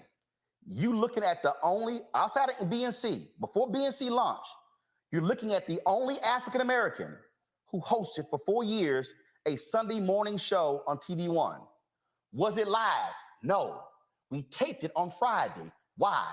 It was cheaper and more cost-effective. You're looking at, before BNC, the only Black person who had a daily morning show on a Black-owned network for 4 years. So that's for 8 years, y'all, from 2009 to 2017, September 2009 to December 2017, where I had the experience of how do you compete in the marketplace with a show on a Black-owned network. And so it's understanding how you methodically build it. Now, I had one of my staffers said this to me, and a person who used to work for me. She wanted a raise. And she said that she felt that she deserved to get $65,000. And I said, you're right, but not here. She's like, what do you mean? I said, a company can only pay you according to the revenue that they bring in. You might think you're worth $65,000. You probably are, but not here. You have to go to a place that can actually pay you $65,000. The position that I have for you can only pay you $45,000. That ain't right. It's business because you're not the only employee. So when you look at the number of people they hired, and I know many of those people, but they overpaid. They were spending too much money. That's why they had to shut down today. Y'all, this is business. And what we have to understand is you do not throw bad money at something that is not succeeding. And that's hard because the idea of a black cable news network is important. But if you cannot pay for it, it doesn't exist. What is the point of lasting 2 years when you want to last 20 or 200? The cable landscape is littered with wonderful ideas that failed because the business plan could not sustain itself. So you're sitting here going, well, I don't understand, Roland. How are you still in business? You know why? I check the account every day. I manage every dollar. Don't tell me you lost the remote to the Roku. Find the damn remote. I'm not about to spend another $20 to go pay for it because that's $20 that I got to pay. Also, if somebody's sitting here going, oh man, we did $3 million in revenue and we made an $800,000 profit, you should give everybody bonuses. So what happens next year? We have an economic downturn and advertising goes down. How am I going to pay you? So right now, this is 2022. I'm already thinking about how I'm going to pay all of my employees and pay my rent in 2024. Folks, this was business. And again, you can't get so locked in to a great idea if you can't pay for it. And so there are going to be a number of stories that are done about what happened. And by the way, TV One, we get $130 million.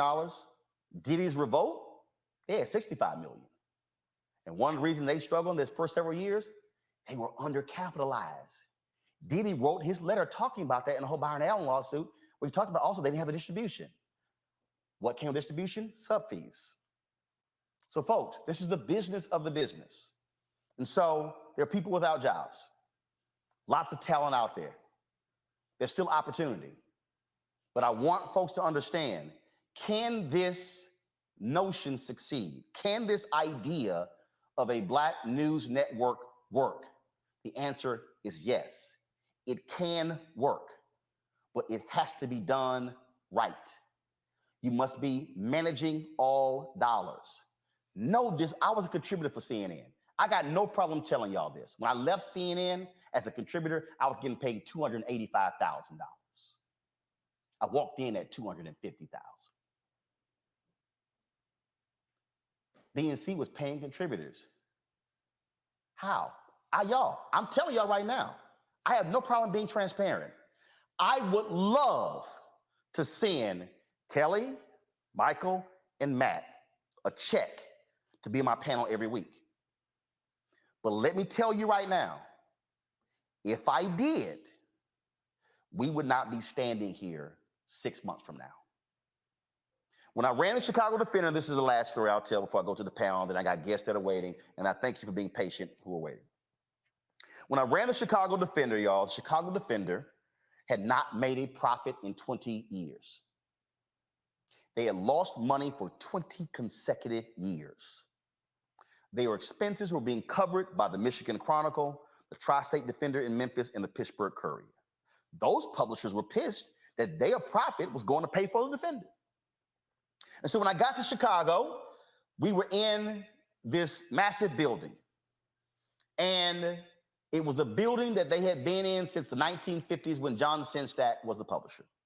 It was the building that we were in when we became a daily newspaper.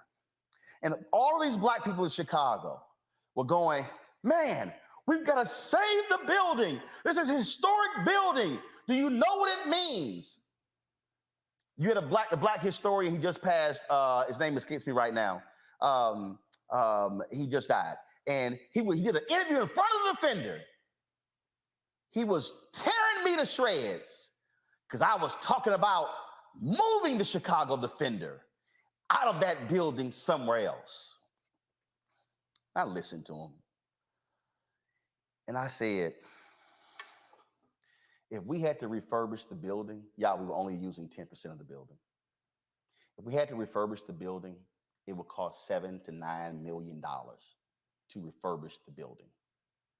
The entire company wasn't worth $7 million. So I said, y'all got to make a decision, Chicago, Black Chicago. Y'all want to save the paper or save the building? You got to pick. Yes, I moved the paper to a new building to save it. We lost money my first year. Made a $100,000 profit my second year. Made a $400,000 profit my third year. That's business. Black-owned media can be successful, but it's also about building it. Like News Channel was Black targeted.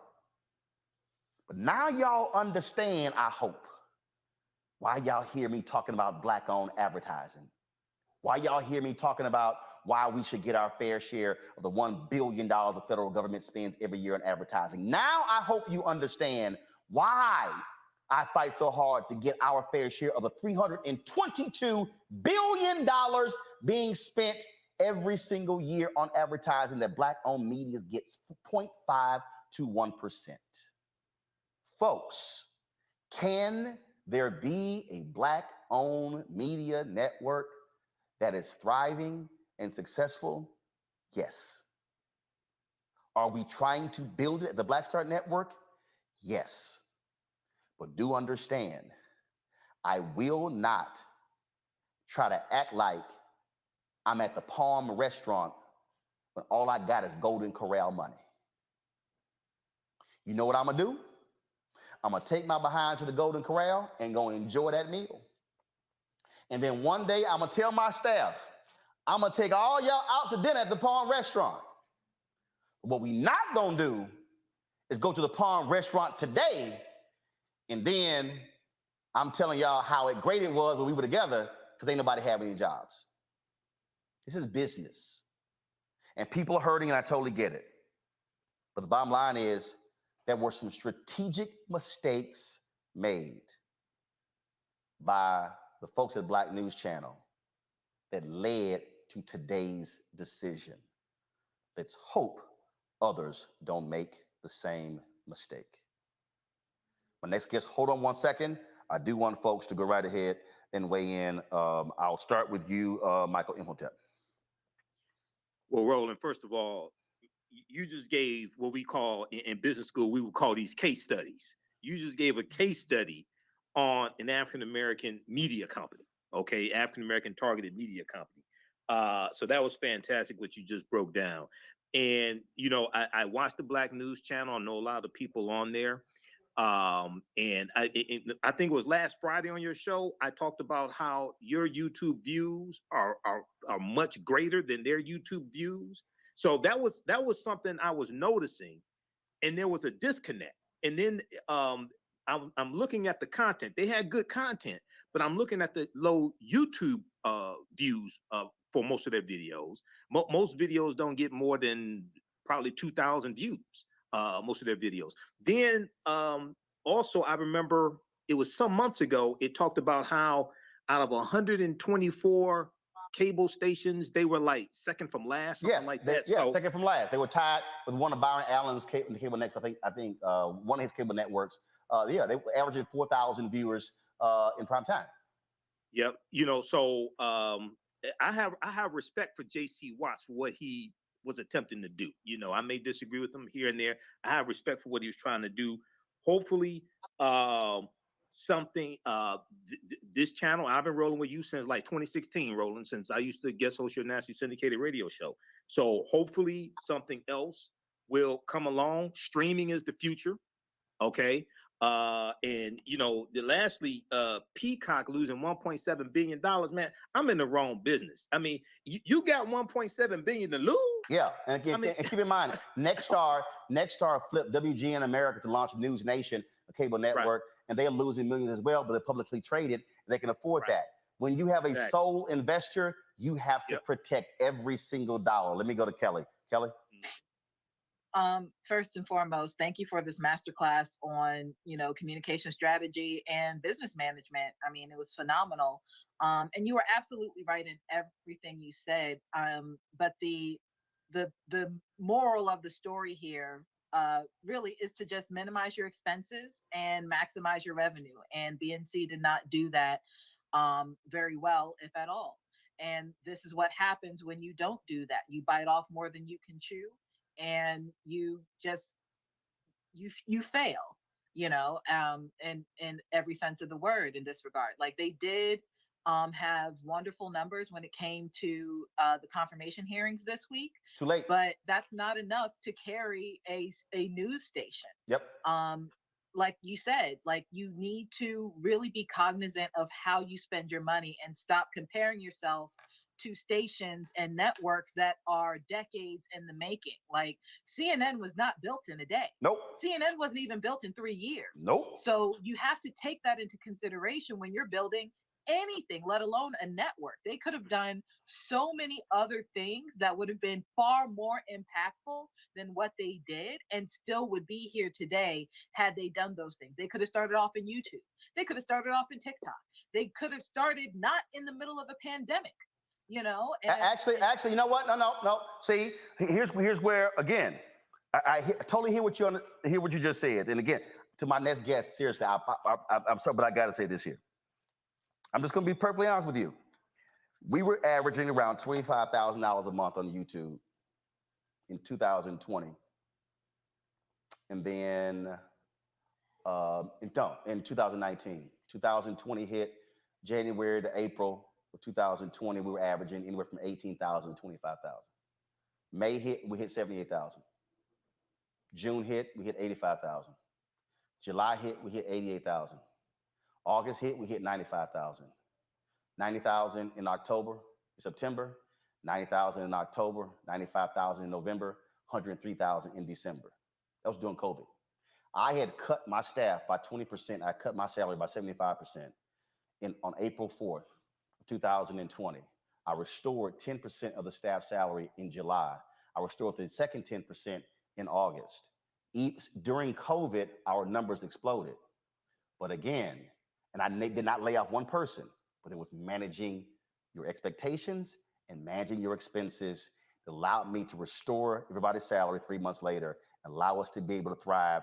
And the success financially in 2020 paved the way for us to do $3 million in revenue in 2021. 2021, after the election, our numbers went down on YouTube, but our CPM went up because our time spent watching went up. So just so people understand. And again, we understand when I call it a deconstruction and masterclass. Some of y'all need to understand, because see, all my haters out there, I had to smack them with this here. In 2021, we did 93 million views on YouTube, 92.4 million, 13,677,000 watch hours, 1.27 billion impressions reach, views from the impressions, 56.6 million. On Facebook, we have 313 million video views, 163 second views, 166.9 minute views. We reached 58.5 million people. Again, you have to manage your expectations, and where you want to be year 5, you can't do it in year 1. You got to wait for year 5. But final comment, Kelly, then I'm going to Matt, and then I go to break, then I'm going to my guest. Thank you for being patient. Go ahead. No, I absolutely agree with you there. What I'm saying is, in your case, what you did was not trying to get on a cable news lineup. You know what I'm saying? So, like, what if they had done what you did in regards to a YouTube streaming format? Then again, like I said, maybe the outcome would have been different and a lot more positive than it is now. Yep. When I say, like, start in the middle of a pandemic, they started in the middle of a pandemic when it was oversaturated in the cable space already. Yeah. So that was my point. But it should have been, if they had gone digital, it would have worked. Matt? Exactly. Matt? I don't know much about media, and I think you've covered, and Kelly and Michael have covered it more than sufficiently. All I'll say is that I hope that this has an opportunity, rather, for the Black Star Network to expand even further, because a number of the people who were on the Black News channel were great personalities and continue to give stories to our people. So I'm hoping that you, being an astute businessman, can find a way to include some of those people in your network, which is doing a very necessary service of keeping our community abreast of what's going on. Well, this is very simple, folks, and I'm just going to tell you right now, when I ask y'all to stand with us on this is important. Here's the reality. If the federal government is spending $1 billion a year on advertising, if Black-owned media gets 10% of that $1 billion, that's $100 billion. If we get 2% of that 10%, $100 million, it comes out to be $2 million. Now, you got some people out there who are saying, oh, there you go, get money from the federal government. Yeah, white media get money from the federal government on advertising. Why in the hell shouldn't we? Plus, it's taxpayer money, you simpletons. So, yes. And if it's $322 billion that's being spent every year on advertising, Black-owned media should be getting 10% of $322 billion. How much is that? That is $32.2 billion. Do y'all understand that? That's $32.2 billion that Black-owned media would be getting. If we got 2% of the $32.2 billion, guess what? We could actually have a newsroom of 250 people that Black News Channel had, and will be in the black. That's why you have to understand, when I'm breaking this thing down to you, I need all of y'all standing with me and letting every company and ad agency know you better do right by Black-owned media, or we're gonna stop buying y'all products. Y'all, this is how we succeed. So don't sit here and cry today about Black News Channel not existing. It's a little hard to exist when you're not getting the money.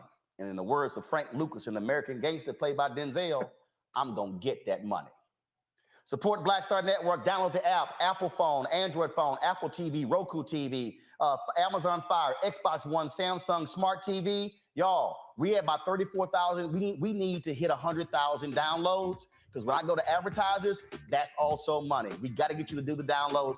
Also, support our Bring the Funk fan club. Y'all have heard me say this before. If 20,000 of our fans contribute on average $50 each, that's $4.19 a month, 13 cents a day. That's $1 million we will raise to be able to pay our staff, to add staff. I have literally 8 people waiting to be hired right now.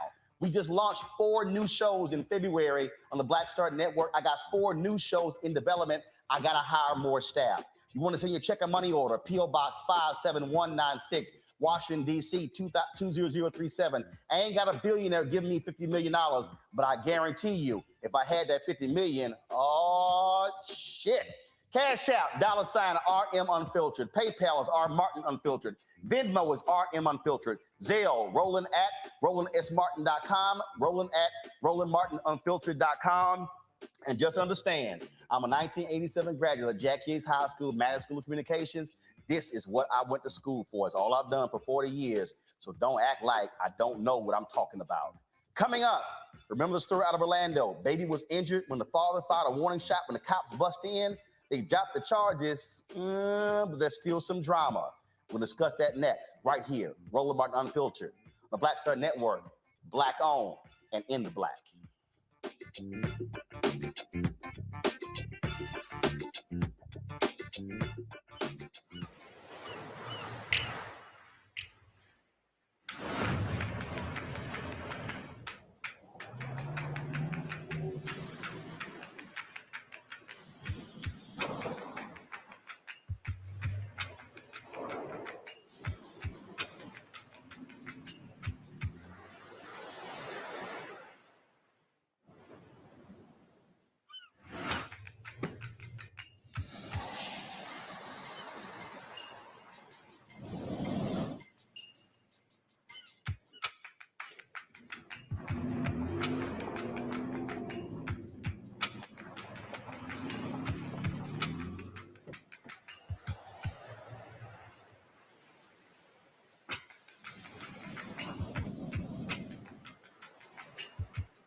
everybody. This is Jonathan Nelson. Hi, this is Cheryl Lee Ralph, and you are watching Roland Martin Unfiltered.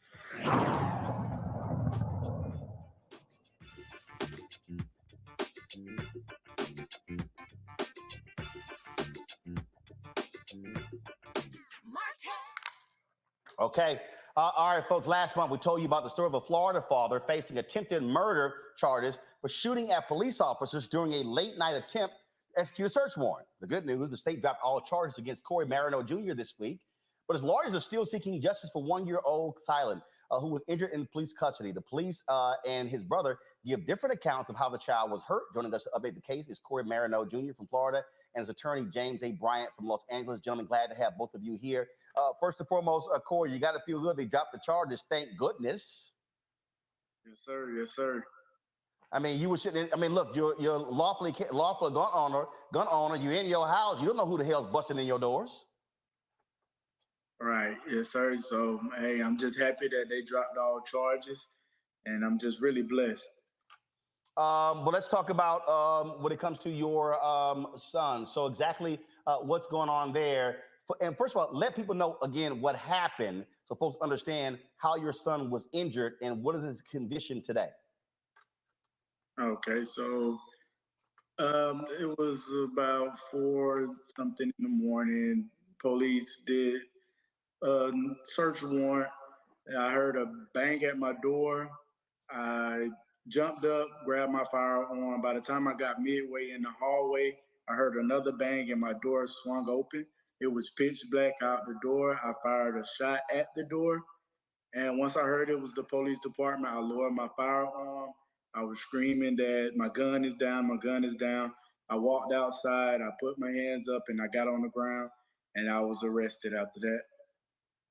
I don't have the specific details on what happened with my kids because I wasn't on the scene and I didn't get any information on that.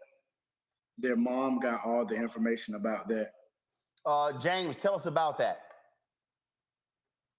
What happened was while Kylan and Kayon, the two children, were taken into custody by the officers, while both of the children were sitting in the back of the vehicle with one of the officers, another officer opens the door, and as he does that, he drops Kylan directly on his head, and it hits the cement.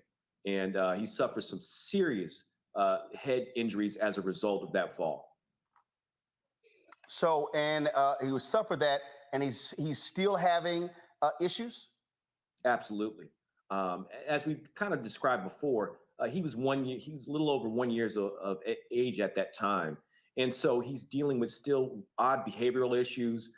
He was walking prior. He's no longer walking anymore. He has been seeking some treatment with a neurologist, and we believe that he may have unfortunately suffered a traumatic brain injury as a result. We're crossing our fingers to hopefully, figure out if this is something that will be something he can overcome. But he's really going through quite a bit at this point. And so what have y'all filed a suit against the police department in the city? Yeah, so we just completed the claim that we have to submit for the city. We're going to submit that to the city of Pensacola this Monday.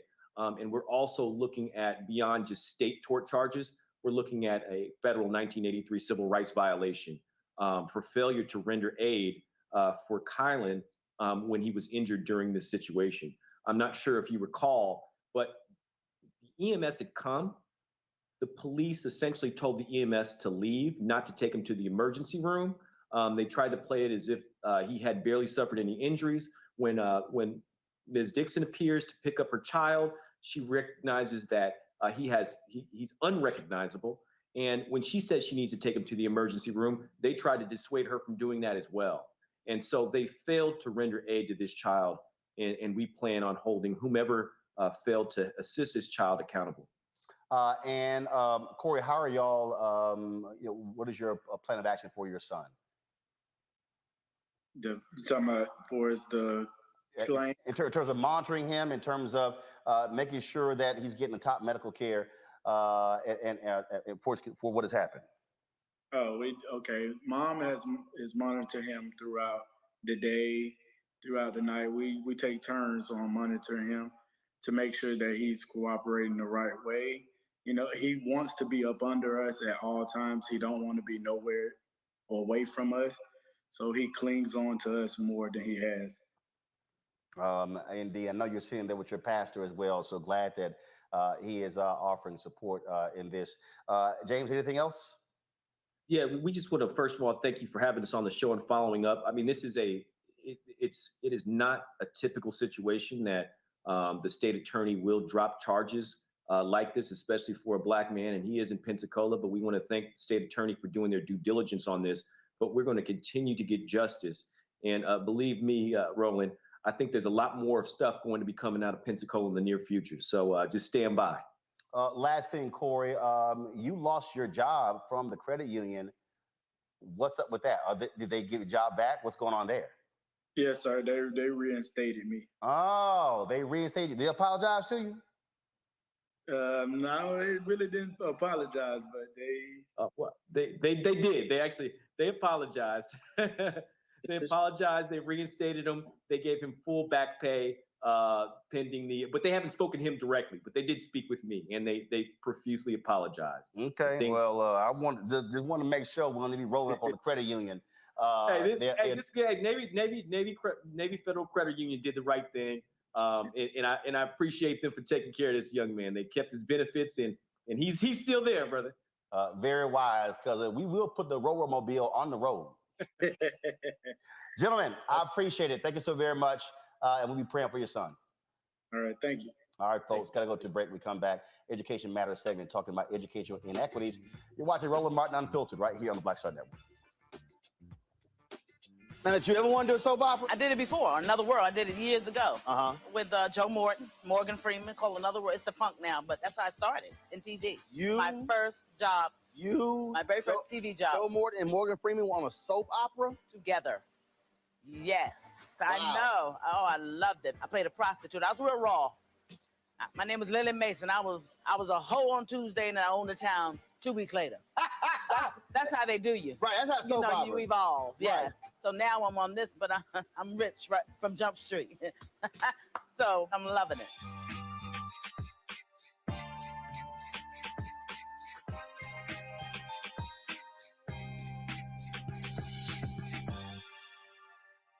Don't you think it's time to get wealthy? I'm Deborah Owens, America's Wealth Coach, and my new show on the Black Star Network focuses on the things your financial advisor or bank isn't telling you. So watch Get Wealthy on the Black Star Network. Black Star Network is here. Oh, no punches! I'm real revolutionary right now. Support this man, Black Media. He makes sure that our stories are told. Thank you for being the voice of Black America, Roland. Stay black. I love y'all. All momentum we have now, we have to keep this going. The video looks phenomenal. See, there's a difference between Black Star Network and Black-owned media and something like CNN. You can't be Black-owned media and be scared. It's time to be smart. Bring your eyeballs home. You dig?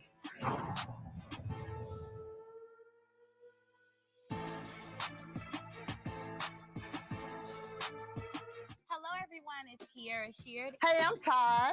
I'm Coco. And I'm Lily. And we're SWV. What's up, y'all? It's Ryan Destiny, and you're watching Roland Martin Unfiltered.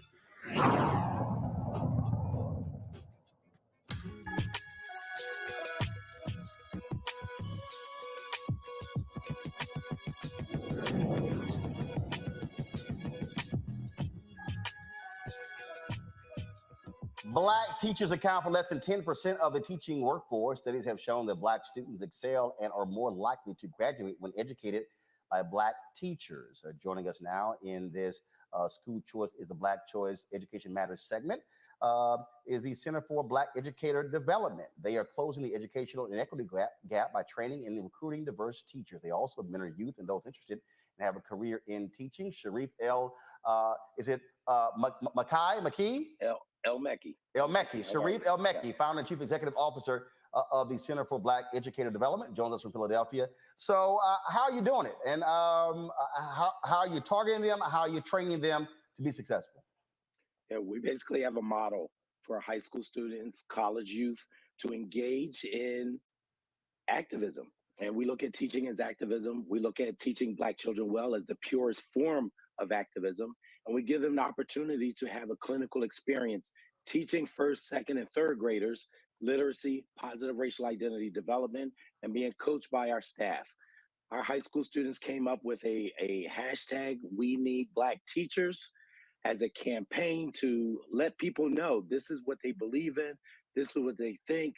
They see the connection between educational justice and racial justice, and they are looking to lead classrooms. And so we use the Freedom School model and provide opportunities for this clinical experience, as well as teacher academies within high schools so students can take an elective that teaches them about the Black pedagogical frameworks, Black historical lens, and the massive contributions of Black educators. And you said the Freedom School model. For folks who have no idea about that, explain that. So the Freedom School model, the Freedom School is based on the SNCC movement, Student Nonviolent Coordinating Committee. Charlie Cobb wrote a letter to the leadership of SNCC and said, hey, while we are getting parents and grandparents registered to vote, what about their children and grandchildren? He saw the racism that was inherent in these Mississippi schools. And as part of the Freedom Summer, they started Freedom Schools. Marion Wright Edelman and the Children's Defense Fund built on that model in the 90s, Philadelphia Freedom Schools. And we're using that same model, make it a teacher apprenticeship program where students, Black high school and college youth, participate in paid apprenticeships to teach and learn about teaching, to learn about the Black pedagogical framework and the Black historical lens. And we coach them, we mentor them. And last year we had 99 Black teacher apprentices across 14 states. We have an in-person as well as a virtual model, 14 states, 99 Black teacher apprentices. And as of 2019, we have 24 Black youth who've come through our program who are now within schools, working in schools as teacher residents or teachers of record. And so we are very proud about this Black teacher pipeline that we are building that is national. It is a model that is sustainable, highly effective, and predictable. How many have y'all placed? 24 so far. Got it. All right, let's go to our panel here. Let's start with Kelly. Hi, thank you for being here. I did not realize the disparity of Black teachers in classrooms until I talked to friends who were not from the DMV area. I was born and raised here I was born in Baltimore, raised in DC, so I grew up in DC, and I've had at least one Black teacher in every single grade level that I've ever had. And I did not realize the impact of that until I met people who did not have the impact of that.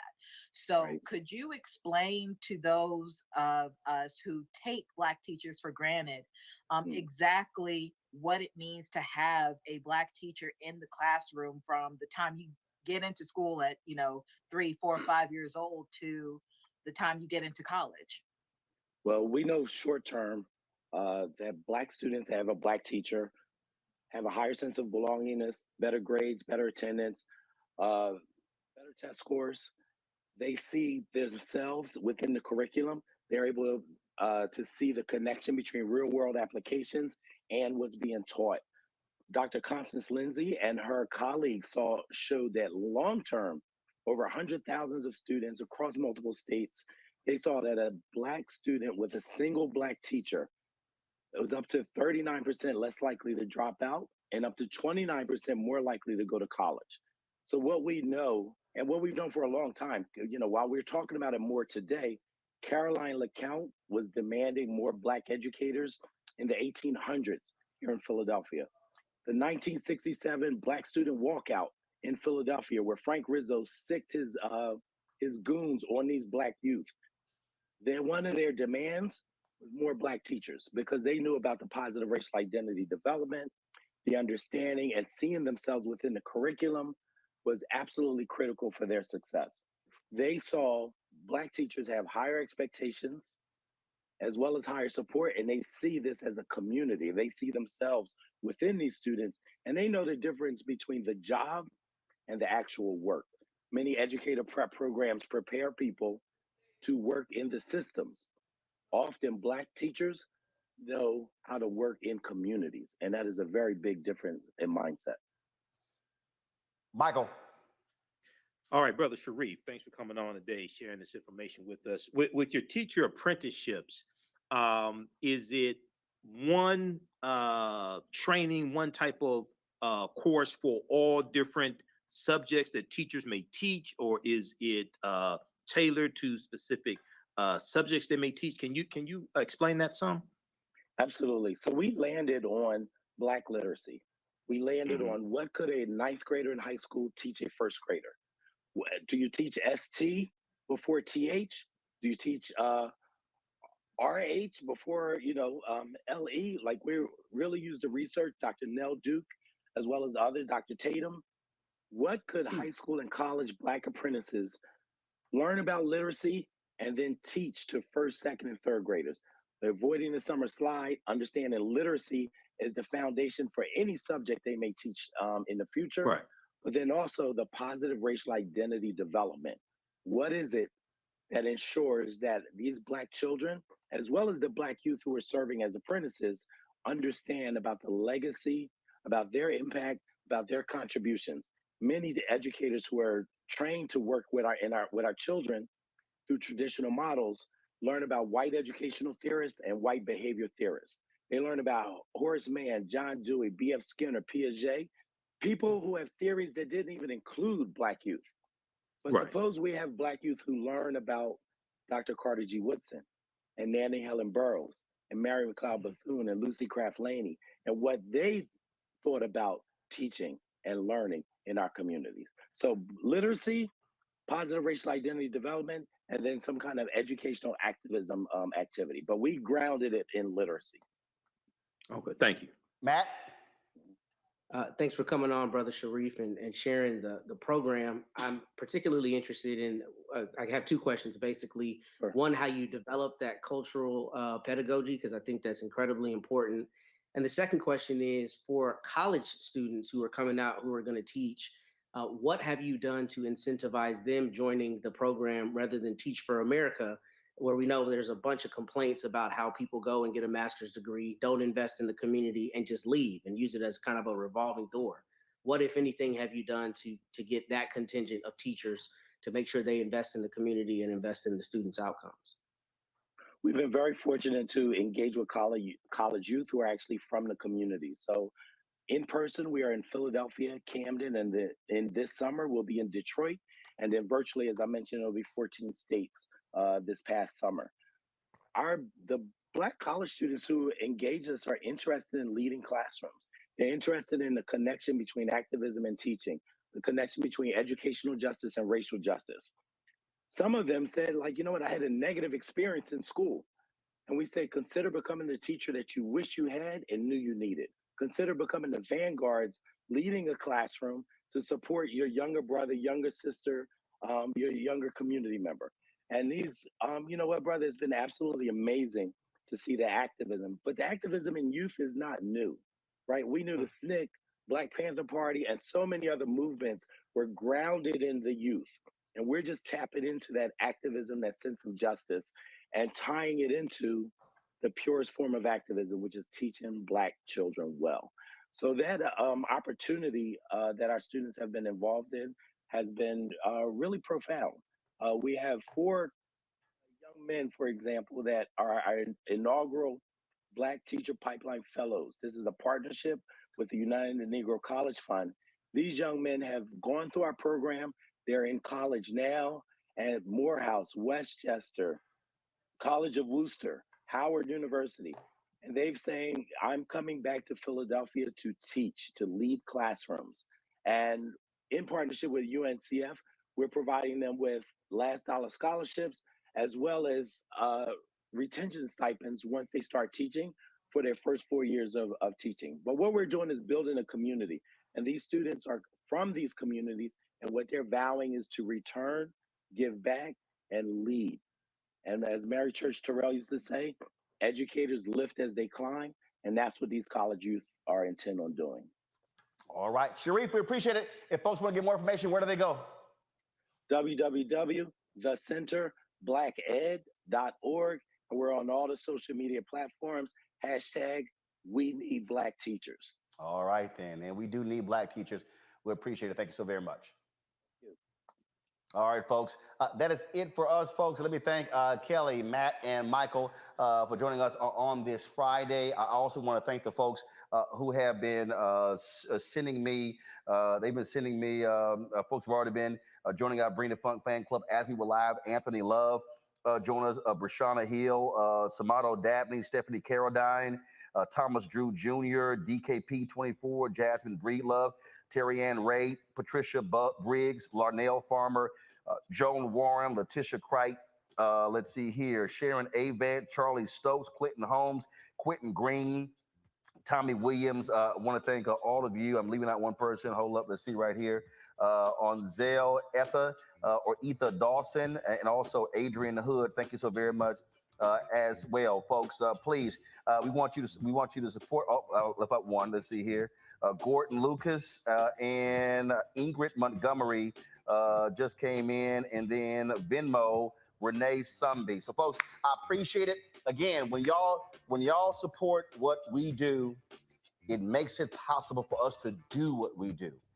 If y'all go to the YouTube channel or go to Black Star Network, y'all see this facility. Y'all, I'm transparent. This is $15,500 a month, this location right here.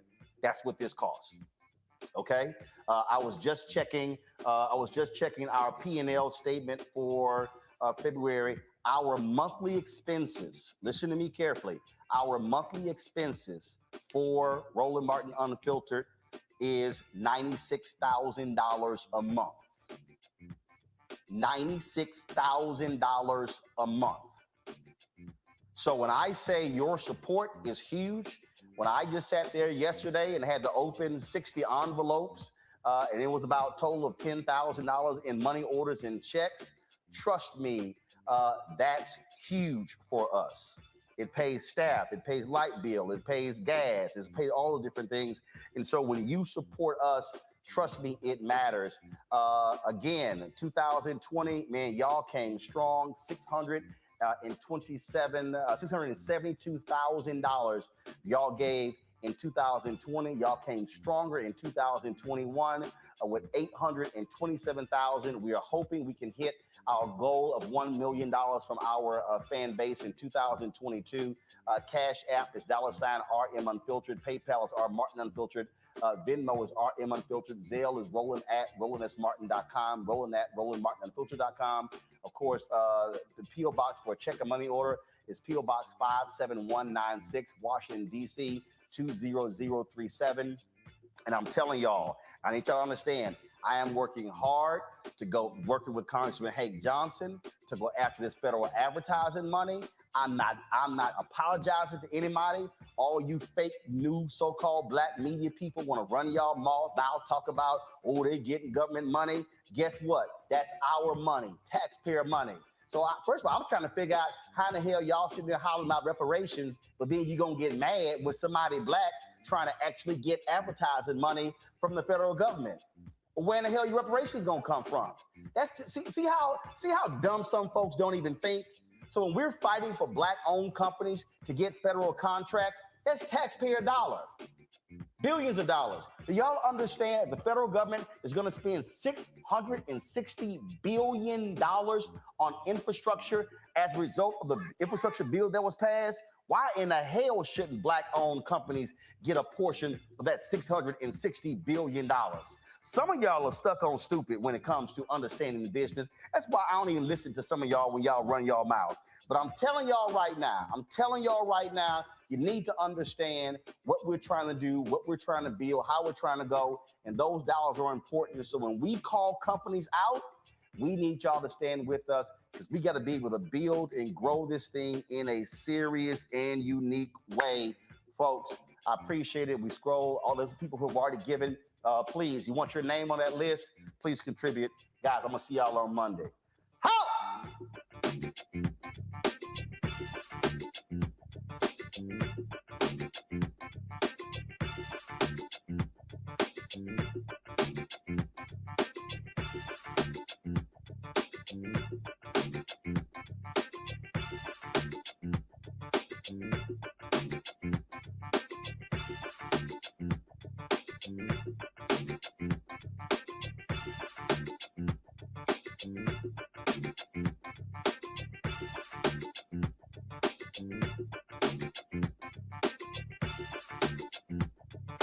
Academy.